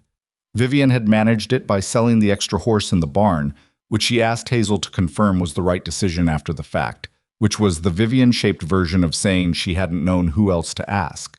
She was also, the letter mentioned near the end, and in a smaller hand as though she'd considered not including it, working. A woman 2 streets over ran a seamstress business and had hired Vivian for 3 half-days a week. The pay was modest. The work was harder than Vivian had expected. She wrote this without self-pity and without the performance of self-pity, which was different from either, and Hazel read those 2 sentences 3 times. She wrote back that afternoon. She confirmed the horse sale was the right decision. She described Stone Creek briefly, the valley, the mountains, the cold, Pearl's cooking, Calhoun's reserve. She did not describe her own adjustment because Vivian didn't need that particular information, and Hazel wasn't ready to put it in writing anyway. She wrote, "Take the doctor's advice about the medicine and don't let him skip doses to save money. I'll send what I can at the end of the month." And then, after a pause, she wrote, "The seamstress work will get easier. You have good hands when you use them." She sealed it and gave it to the writer. Wyatt found her at the window afterward. "Your father?" he said. "Getting worse, but stable." She folded the envelope she'd kept from the letter. Habit, she saved paper. "My sister took a job." "Good," he said. She didn't want to, Hazel said, but she did it. That's usually how it goes, he said. She looked at him. Did you know it would? When you offered her honest work, you said she could work for a living. He considered. I thought she might have more capacity than she'd been required to use. What made you think that? She survived being who she was in that house, he said. That takes something. Hazel looked at the mountains through the window. She hadn't thought about it that way. She turned it over and found that it was, irritatingly, probably true. You're more generous about her than I am, she said. I don't have the history with her that you do, he said. No. A pause. That's probably why. What? December arrived and with it the first real snow. Not the threatening provisional snow of November, but actual snow, committed snow, the kind that came down at night and was still there in the morning and was planning to stay. Hazel stood at the kitchen window the first morning of it and watched the valley fill and felt something she hadn't expected, which was a kind of quiet that was different from the isolating quiet she'd been navigating. This quiet had texture. It pressed against the house from the outside and made the inside feel deliberate, chosen, bounded. She started breakfast. Pearl came in from the bunkhouse. She slept there in the winter for warmth and stopped in the kitchen doorway. You're up early? Pearl said. Always am, Hazel said. Pearl hung up her coat. She looked at the stove, which was already going, and at the coffee, which was already made, and at the biscuits Hazel had started, which were going to be better than the first batch because she'd found a heavier pan in the back of the cabinet and adjusted the fire accordingly. I can do that, Pearl said, moving toward the stove. I know, Hazel said. Sit. There's coffee. Pearl stopped. She looked at the coffee and then at Hazel with a slightly startled expression, the expression of someone who had been running a kitchen alone for 2 years and had not been told to sit down in it in recent memory. She sat. She drank the coffee. Hazel finished the biscuits and scrambled the eggs, and Pearl watched with the quiet attention of someone learning a different approach to a familiar problem. You add something to those eggs, Pearl said. Dry mustard, small amount. Wyatt's father used to make them that way, apparently. Wyatt told you that? Last week. He mentioned it and then looked like he wished he hadn't, so I found out how much and tried it. Pearl drank her coffee. He doesn't talk about his family much. No, Hazel said. But he mentions things when they come up naturally.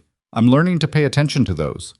Pearl was quiet for a moment. Then she said, He had a hard time the last 3 years, running this place alone.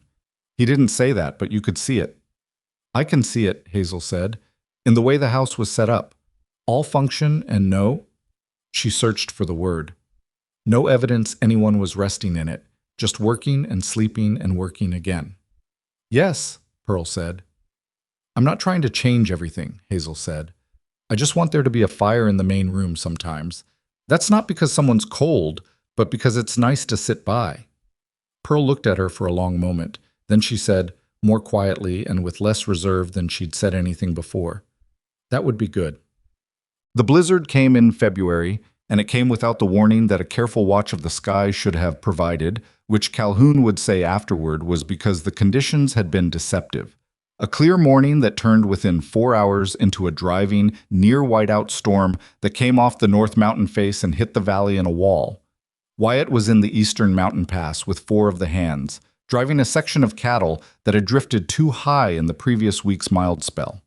He'd left at first light. The storm started at noon. Hazel had been in the main house when the temperature dropped. She felt it first through the walls before she heard the wind change. And she went to the window and looked north and said one word under her breath that was not suitable for polite company. She went to find Calhoun. He was in the barn, which was where she expected him. How bad? She said. He looked at the sky through the open barn door. His face was doing the calculation that experienced men do in front of weather, reading it against everything they've seen before and trying to find the comparison that fits. Bad, he said. 2-3 feet by tonight, maybe more. Wind's going to be the problem. Drifting. Wyatt's in the East Pass. I know. What's the condition of the East Pass in a storm like this? Calhoun was quiet for a moment. He's been through it before, he said. But the way he said it was not reassuring. It was the tone of someone reminding themselves of something true that wasn't quite enough. We need to get the stock in, she said. All of it, starting with the mares. I know that. Who do we have? Ellis, 2 others. Pearl knows enough to help with the horses. Get them moving. I'll take the south corral, you take the north. Ellis and the others can do the outbuildings. He looked at her. It's going to be bad out there inside an hour. I know, she said, so let's not use the hour standing here. He went. She pulled her heaviest coat from the hook by the barn door. Her own, the one she'd brought from Blackridge that had survived 2 winters already and still had its lining. And she went into the storm. The snow was already coming hard. Not yet the full force of what it would be, but enough. Enough to make direction uncertain, to reduce the south corral to a gray suggestion of itself at 40 feet.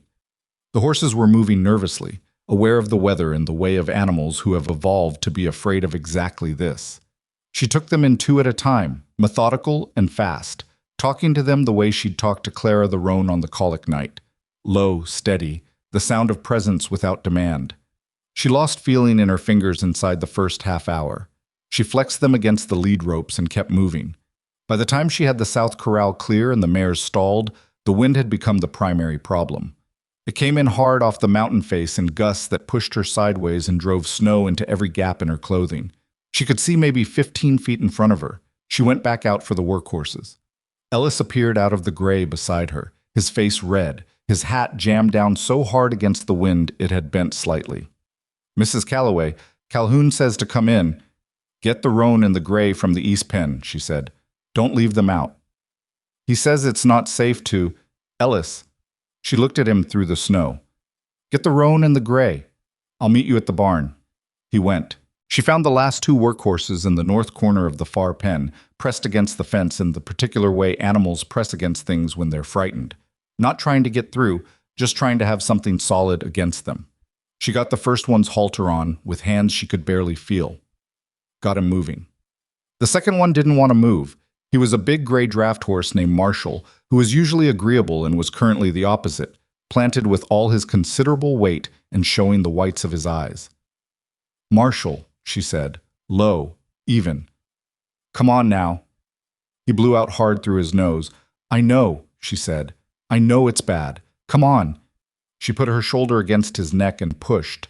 Not to move him, just to give him something to feel. The solid fact of a person not going anywhere, staying with him in the bad thing. He shifted. She had the halter. She moved. She got both horses to the barn. Her lungs ached from the cold. She pulled the barn door shut against the wind and stood inside for a moment in the relative warmth of the animal heat and the closed space, and she let herself feel, just briefly, the fact that her whole body was shaking. Then she did the count, 14 horses, all in. She went to find Calhoun. He was at the barn's interior partition, doing his own count. He looked up when she came in. He looked at her, at the snow coating her coat, at her hands, at whatever was on her face. He didn't say anything for a moment, then, Marshall give you trouble? Some, she said. He always does in storms. He looked at the stalls. You got them all? Yes. He nodded once, then he said, There's a problem. She followed his look and saw it.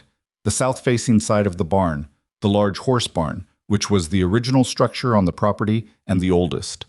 The snow was loading on the roof on the south pitch, building faster than it should have been.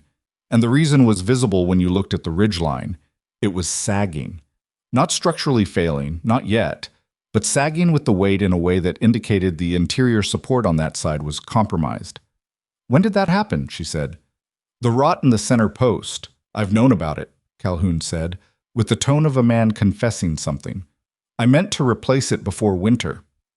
How bad is the rot? Bad enough that if we get another 2 feet on that pitch, who's inside the barn right now? Which animals? 4 mares in foal. Burl's in there. He was treating one of them before the storm hit. She was already moving. The south barn was 30 yards from the main barn, and in the current conditions, those 30 yards were significant. She kept her head down and moved and found the door by memory more than sight and got inside. Burl looked up from the corner stall where he was crouched with the mare, a young bay who was further along than expected. He was a short, capable man of about 50 who had been at Stone Creek since before Wyatt took it over, and his face when he looked at Hazel had the expression of someone who had been aware for the last hour that he was in a situation that had developed past what he could manage alone. The roof, he said. I know. She looked up. She could hear it, the creak and settle of old wood under load, the specific sound that preceded, by minutes or hours or sometimes less, the sound of it giving. I can't move her, Burl said of the mare. She's too close. If I move her in this cold, we're not moving her, Hazel said. She looked at the center post. It was visibly bowed, the rot concentrated at the base, the wood punky and dark where it had been taking moisture. Beside it, near the south wall, there were 2 lengths of timber she'd seen stacked when she'd done the supply inventory. Rough cut, heavy, she'd noted them as intended for a project that hadn't happened. Do we have rope? She said. Burl looked at her. Some. Wall hook, east side. Get it. She went to the center post and looked at the load distribution. The problem wasn't the post alone. It was that the post was no longer doing what it was supposed to do, and everything above it was redistributing that load in ways the structure wasn't designed for. A temporary support beside the compromised post, properly placed, wouldn't fix the problem, but it would share the load enough to matter. Burl brought the rope. She looked at the timbers. They were heavy, too heavy to lift cleanly. She would have to cant them up, get the base in position, and then lever them into place. Hold the base, she said to Burl. Mrs. Calloway, those are 200 pounds each. Hold the base, she said. He held it. She lifted. She did not lift it cleanly. It was not clean or easy or anything close to either of those. She got under the timber and drove with her legs and her back and everything she had that still had feeling in it, which was not her hands, but was still most of what mattered. The timber came up. Her vision narrowed. She got it angled, got it braced against the existing frame, drove it to vertical by increments, and when Burl called out that the base was set, she dropped her weight onto it and heard it seat with a sound that was imprecise but solid. She stood back. Both of them looked up. The roof creak had changed. It was still there, still protesting, but the quality of it had shifted, more distributed, less concentrated directly above them. The other one, she said. Burl looked at her with an expression that she didn't have time to classify. The other one, she said again. He helped her with the second timber. Between the two of them, it went faster, though fast was relative, and by the time they had both temporaries in place and roped off to the existing structure with the kind of rough, urgent rigging that was not a solution but was a delay, and a delay was what they needed. Hazel was shaking again, worse than before. They stood in the barn with the 4 mares in foal and the sound of the blizzard pressing against the walls, and they listened to the roof hold. The mare in the corner stall made a low sound. Burl went back to her. Hazel sank down onto a hay bale and put her face in her hands and breathed. Just breathed. For a minute, just that. Wyatt came back at 9 that night. She heard the horses before she heard anything else. The sound of them in the yard. More horses than had left that morning, which meant he'd found the drifted cattle and brought them down. She heard voices, Calhoun's among them. She heard the barn door. She was in the main room, sitting by the fire she'd built. A fire that was there because it was nice to sit by, which is what she'd told Pearl, though tonight it was also there because she needed it. With her hands wrapped around a cup of coffee that had gone cold, and her coat still on because she hadn't gotten around to taking it off. The front door opened, cold air. Then Wyatt. He was covered in snow the way a man is covered when he's been in it for hours. Not dusted, but coated, the kind of cold that has had time to settle into everything. He stopped in the doorway and looked at her. She looked at him. She stood up. Her legs were sore and she stood up anyway. Calhoun told me, he said. Everyone's safe, she said. The horses are in. The mares are fine. The barn held. He came across the room. He stopped in front of her. He was still cold. She could feel it radiating off him, the specific cold of hours outside. The temporaries won't hold past spring, she said. We need to replace the center post as soon as the weather breaks, and we need to look at the whole south pitch. I know, he said. I made a list of what we... Hazel! He said her name with something in it that stopped the list. She looked at him. Are you all right? He said. She thought about it honestly, the way she tried to think about most things. Her hands were sore and her back was going to make itself known tomorrow, and she had been more frightened in that barn than she'd let herself show. Yes, she said. I think so. He reached up and did something she hadn't expected. He put his hand against the side of her face, his cold hand against her cold cheek, just resting there. Not a dramatic gesture, just contact, just the simple fact of a person putting their hand on another person's face to know they were there, and solid, and real. She leaned into it, slightly, without deciding to. "The cattle?" she said. "All down. We lost one in the pass. Couldn't get to her in time. I'm sorry." She was old, he said, but still. "Yes," she said. Still. They stood in the firelight. His hand was warming slightly against her face. Outside, the blizzard pressed on, steady and indifferent to what happened inside the walls it pushed against. "You lifted those timbers," he said. "Burl helped." He said he held the base. She said nothing. "Those are 200-pound timbers," he said. "I know what they weigh," she said. "I read the lumber marks when I did the supply inventory." He was quiet for a moment. Then, very quietly, he said, "I'm going to spend the rest of my life trying to be worth you." She looked at him. She didn't know what to do with that. In the same way she hadn't known what to do with the hand axe, except that it was different. It was different because the hand axe was a thing, and this was a person saying something true about how he saw the world organized, and the world had never organized itself around her before. "Don't make it a debt," she said. "I can't live with someone who's paying something back." "No," he said. "Not a debt. Just a fact." She looked at him for a long moment. "All right," she said. His hand was warm now. Outside, the snow kept coming, piling against the walls of a house that was solid and held, that had been built to endure the specific weight of this mountain winter, and inside it 2 people stood by a fire that was there, not because anyone was cold, but because it was good to sit by, and because some things are worth building not for what they protect against, but for what they make possible to have. The South Barn center post got replaced in the first week of April, when the ground had softened enough to set a new base and the weather had moved from punishing to merely difficult, which passed for spring at Stone Creek Ranch. Hazel was there for the whole of it, not because Wyatt needed her there. He had Calhoun and 2 of the hands and a proper timber crew that came up from Black Ridge for the structural work. She was there because she had been the one to hold that barn together through February, and she wanted to see the permanent fix go in with her own eyes. There was something she needed from watching that post come out. The punky, darkened wood that had been hiding its failure for seasons, and the new one go in, clean and solid, properly treated at the base. Calhoun stood beside her when they drove the new post home. "Better," he said. "Yes," she said. He was quiet for a moment, watching the timber crew work. Then he said, "You know, when Wyatt told me he was bringing up a wife from Black Ridge, I thought..." He stopped, seemed to reconsider. Started again. "I thought it would last one winter." She looked at him. "Not because of you specifically," he said, with the discomfort of a man not used to explaining himself. "Just because most people don't. This place takes some adjusting to." "It does," she said. "You didn't adjust," he said. "You just fit." She thought about how to answer that honestly. "I didn't fit," she said. "Not at first. I made mistakes. I moved the grain and didn't ask you first, and it cost us half a day." "You fixed it yourself," he said. "That's different from not making the mistake."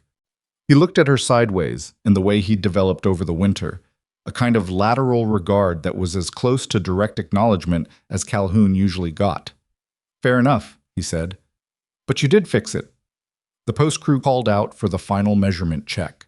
Hazel watched them level it, watched the plumb bob swing and settle, watched Calhoun move forward to check the reading himself because that was Calhoun's way, and always would be.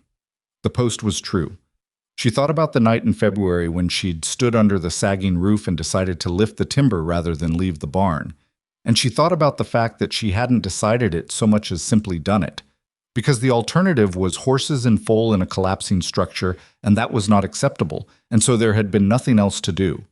That was the thing people seemed to want to make significant, the lifting, the weight, the drama of it. And she understood why from the outside it looked significant, but from inside it had not felt like a heroic decision. It had felt like the only available option, taken by someone who had spent 26 years learning to take the only available option because no one else was going to. The difference now was that it mattered to someone else too. That was the part that was still new. That was the part she was still learning. Oh. The letter that changed things arrived in June, carried up with the monthly supplies by the same rider who had been bringing Vivian's letters through the winter and spring. There had been 7 letters total, arriving irregularly, each one slightly less formally composed than the one before, as though Vivian was slowly remembering how to talk to her sister without performing the talking. The 5th one had mentioned, in passing, that she'd been promoted at the seamstress shop to something closer to an actual position rather than day labor. The 6th one said their father had had a good month, 2 good weeks in a row, which the doctor said was encouraging. The 7th letter was different. Hazel read it at the kitchen table while Pearl was in the other room and Wyatt was in the east pasture, and the house was quiet in the particular way of a June morning, when the windows were open for the first time since October, and the air coming through them smelled of the creek and new grass and the particular freshness that follows a winter you survived. She read it twice. Their father had died. Not in a crisis. Not in a hospital. He had died in his chair by the fire on a Tuesday evening in late May, with Vivian sitting across from him mending one of his shirts. The detail was so specific, so un-Vivian, that Hazel had to stop on that sentence and read it again. He had simply gone to sleep, and when Vivian looked up from the mending 20 minutes later, he was still. Vivian wrote that she had handled the arrangements. She wrote the date and the location of the burial, next to their mother, which was where he had wanted to be. She wrote that she had found, in his effects, a letter he'd written to Hazel some months prior. She wasn't sure exactly when, that he had apparently not sent. She was enclosing it. The enclosed letter was in her father's handwriting, which was shaky in the way it had been the last few years, but recognizable. The same handwriting that had been on the birthday cards he'd given her when she was small and on the few pieces of paperwork she'd seen him sign. It said, "Hazel, I want to say the things I should have said when you were sitting across from me. I watched you carry this house for 2 years after your mother and I didn't help you carry it, and I didn't tell you it was wrong that you were doing it alone. I told myself you were strong, and that was true. But it wasn't enough of a reason. I was tired and I was sad, and I let you keep working because it was easier than getting up and doing something about it. I know that. I want you to know that I know it. You deserved a father who got up. I'm sorry I wasn't that more often. I'm glad you're somewhere you're valued. I hope it's warm enough. I love you. Papa." She sat at the kitchen table with that letter for a long time. Pearl came in from the other room and looked at her and immediately went back to the other room without saying anything, which was, Hazel thought, one of the most perceptive things Pearl had ever done. She cried, which she had not done since leaving Blackridge, had not allowed herself to do in this house where she was still establishing who she was and what weight she could carry without showing strain. She cried in the quiet kitchen with the window open and the creek audible below and the smell of June coming through, and she let it be as bad as it was, because her father was dead, and she had not been there, and he had written her a letter saying he was sorry and never sent it, and all of that was true at the same time, and all of it deserved the space it was taking up. Wyatt came in at noon. He found her at the table. She had stopped crying by then, but the evidence was present, and he was not a man who missed evidence. He sat down across from her. She handed him the letter from Vivian without speaking. He read it. Then she handed him the letter from her father. He read that too. He set both letters down on the table carefully, with the care of someone handling something that mattered. "I'm sorry," he said. "He was getting worse," she said. "I knew it would be soon." "Knowing doesn't always help," he said. "No," she said, "it doesn't." He reached across the table. He put his hand over hers. He didn't say anything else, which was the right thing, and she was not surprised that he knew it was the right thing, because she had been learning for 6 months now that Wyatt Calloway paid attention to what was actually needed rather than to what was expected to be offered. "I want to go to Blackridge," she said. "Not for long. A week, maybe. To see the grave. And to see Vivian." "Of course," he said. "I'll come with you." She looked at him. "You don't have to." "I know," he said. She looked at their hands on the table, his over hers, both of them rough from the same kind of work, in the same terrain. "Thank you," she said. "He was a good man," Wyatt said. "Tired, but good. You could see it in him." "Yes," she said. "That's exactly what he was." They went to Blackridge in the second week of June. The ride down from Stone Creek took the same 3 days it always had, but in the opposite direction it felt different, descending rather than climbing, the air thickening, the sound of the world getting louder by gradual degrees as they came out of the high country and back into the valley that held the town. Hazel noticed things she hadn't noticed on the way up. How much lower and flatter the country was. How many more people there were per square mile. How the sounds of the town reached them before the buildings did. She thought, I have changed the sense of scale in my head. A year at 4,000 feet had done that. She was not sure what to make of it. The grave was simple and well-maintained, which told her something about Vivian that she hadn't known before, or perhaps had known and hadn't given credit for. Fresh flowers, not dried ones. The headstone was plain but correctly spelled, and the dates were right. She stood there for a while. Wyatt stood a respectful distance behind her and let her have the space. She talked to her father in her head, not out loud, because she had never been someone who talked out loud to empty air. She told him that Stone Creek was cold in winter and beautiful in summer, and that she had learned to love it in the specific way you love places that have asked something real from you. She told him that Wyatt was a better man than she'd known how to hope for, which was not the same as a perfect man, but was in her view considerably more useful. She told him she had read his letter 15 times and would probably read it 15 more. She told him she forgave him for not sending it, because he had written it, and that was the part that mattered. Then she stopped talking in her head and just stood there in the June warmth by a headstone in Black Ridge, Montana, feeling the precise weight of what it meant to be a daughter, standing above a parent, carrying forward every imperfect thing you'd inherited and every imperfect love you'd been given, and making from those materials the best life you could manage. Vivian was different. That was the first thing Hazel noticed when she knocked on the door of the Bennett house and Vivian opened it. Not dramatically different. Vivian was still beautiful, was still Vivian, still had the quality of filling a room with her presence, even when the room was just a front doorway. But something in the way she was standing had changed. Her shoulders sat differently. Her hands were, Hazel noticed, not kept the way they used to be. The nails were short, and there was a callus forming at the inside of her right forefinger, the specific callus that came from using scissors for long hours. Vivian looked at Hazel, then she looked at Wyatt, who was standing one step behind. "You brought him," she said. "He brought himself," Hazel said. A pause. Then Vivian stepped back from the door. "Come in, then." The kitchen smelled like coffee and something baking, which was not a smell Hazel associated with this kitchen when Vivian was in charge of it. She looked at the stove. "Bread," Vivian said, following her look. "I've been doing it for about 2 months. It's still not right, but it's edible." "Pearl would tell you the elevation affects the rise," Hazel said. "You have to adjust." "I didn't know that." "I didn't either at first." They sat at the kitchen table, the three of them. Wyatt with his coffee, slightly too formal for the kitchen of a house he'd been in only once before, but doing his level best to be unobtrusive, which on a man his size required some effort. Vivian with her hands around her own cup, not performing anything, just sitting. "The house is all right," Vivian said. "Financially. Papa had less than I thought, but he also had less debt than I thought, so it came out close to even. I can manage it. With the seamstress work? And 2 other things. I'm doing alterations for the hotel. The women who stay there when they need something adjusted. And Mrs. Aldridge asked me to help organize the social committee for the town founders celebration in August." Hazel looked at her. "That's good, Vivian." "It's not what I planned," Vivian said. She said it without self-pity, but also without pretending it wasn't true. "But it's real. It's mine. I earn it." There was something in the way she said "I earn it" that told Hazel everything about what the year had cost her and what it had also given her, and Hazel received it without commentary because it didn't need commentary. "I owe you a different kind of apology than the one I gave you that night in the kitchen," Vivian said. Hazel looked at her.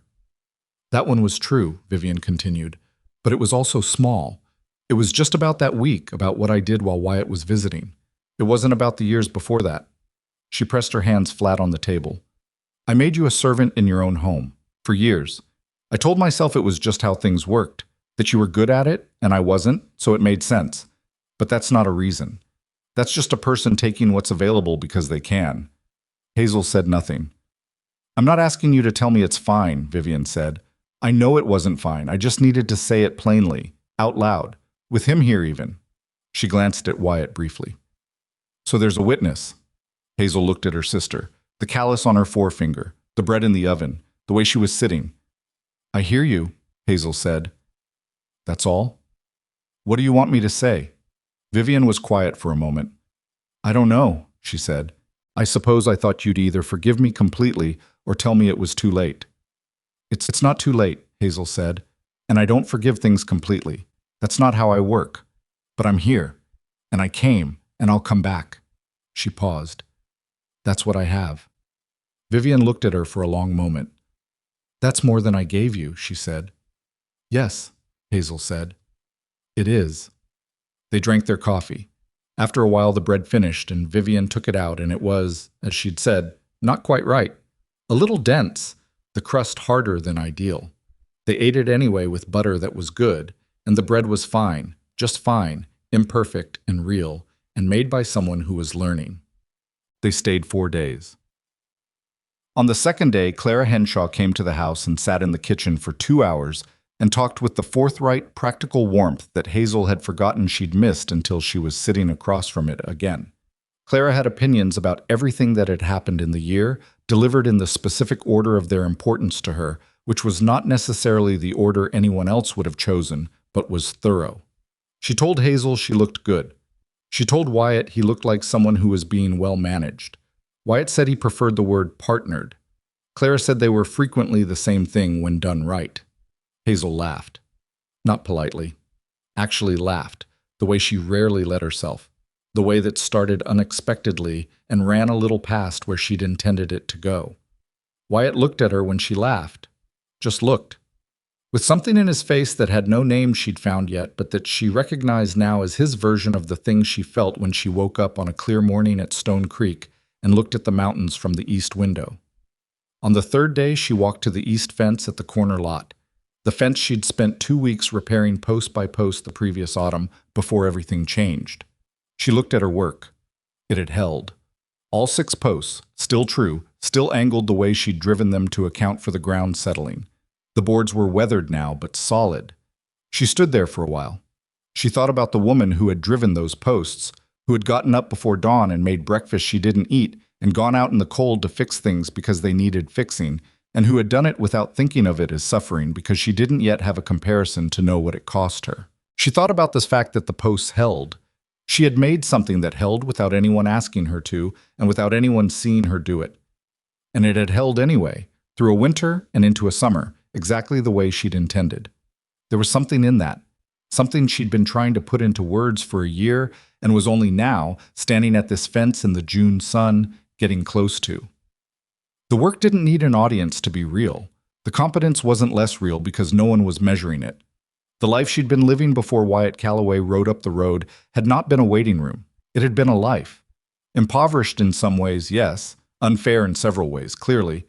But she had been real in it. She had been the full version of herself in it. She had not been waiting to be chosen in order to begin existing. She had existed all along. What changed was not that she became real.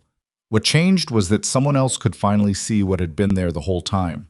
And that distinction mattered, because it meant the strength wasn't his gift to her. It was hers already. He had simply been the first person to look directly at it without flinching. She walked back to the house. On the last evening before they left, Vivian walked with Hazel to the end of the street and back, the way they used to walk when they were girls, and their mother was alive, and the distinctions between them hadn't yet hardened into the specific shapes they'd eventually taken. It was not comfortable exactly. Years of complicated history do not resolve into comfort inside 4 days, regardless of what anyone says or means. But it was real. 2 women walking in the summer evening, not performing anything, not pretending. "Are you happy?" Vivian asked. The question surprised her because it was direct and unguarded in a way Vivian hadn't often been. Hazel thought about it honestly. "I think so," she said. "I'm not sure I've been happy long enough yet to be confident I'm identifying it right." Vivian looked at her sideways, and for a moment her face did something that Hazel hadn't seen in years. Something wry and real, almost the face she'd had as a girl before all the performing started. "That's the most you thing you've ever said," Vivian said. Hazel looked at her, then she almost smiled. "Probably." "He makes you happy," Vivian said. Not a question. "He takes me seriously," Hazel said, "which turns out to be more important." Vivian was quiet for a moment. They reached the end of the street and turned back. I thought beauty was the most important thing a woman could have, Vivian said. She said it plainly, the way you state something you've recently discovered to be wrong. Not as a vanity, as a survival strategy. I genuinely believed it was the most reliable tool available. I know you did, Hazel said. It's not. No. It's useful, Vivian said, with the precision of someone who had rethought their position without discarding everything they knew. It opens some doors, but it doesn't. It doesn't hold anything up. When something actually needs holding up, it's not the thing that does it. Hazel listened to her sister arrive, a year late and through significant difficulty, at something she herself had always known from the inside. She did not say "I told you" or "I know" or anything that would make it about herself. You're learning what holds things up, Hazel said. That's worth something. It is, Vivian said. She said it without irony. She meant it. They walked back in the summer dark. The town sounds came and went around them. The ordinary sounds of a place doing what it did in the evening, indifferent to the particular weight of the conversation happening on one of its streets. The ride back to Stone Creek took 3 days, same as always. On the second night, camped at the same site they'd used every time. A flat clearing beside a small creek at roughly 2,000 feet, halfway between one life and another. Wyatt said, "How are you?" She was on the other side of the fire, looking at the coals. "I've been thinking about something," she said. "Tell me." "I've been thinking about what I would have become if I'd stayed in Blackridge," she said. "If you hadn't come, or if you'd chosen Vivian, or if she'd been better at pretending than she was." "And?" "I think I would have been fine," she said. "I think I would have kept fixing things and keeping things running, and I would have done it well and had a real life, mostly." He looked at her across the fire. But I wouldn't have known this," she said. "This specific thing, where someone knows the full version of me and stays." He was quiet. "I didn't know I didn't have that," she said. "I thought I had accepted not having it. I thought that was a reasonable accommodation I'd made with my life, but I hadn't accepted it. I'd just gotten very good at not looking at the gap." "I know that kind of good," he said. "I imagine you do." The fire settled. A log shifted and sent a brief column of sparks up into the dark. "What do you want?" he said. "For Stone Creek. For the next year. What do you actually want?" She considered it. Not the practical answers which came to her immediately and always did. The supply improvements, the east fence repair, the 2 mares she wanted to breed in spring, the financial records she intended to reorganize before the summer accounting. Not those. The actual want.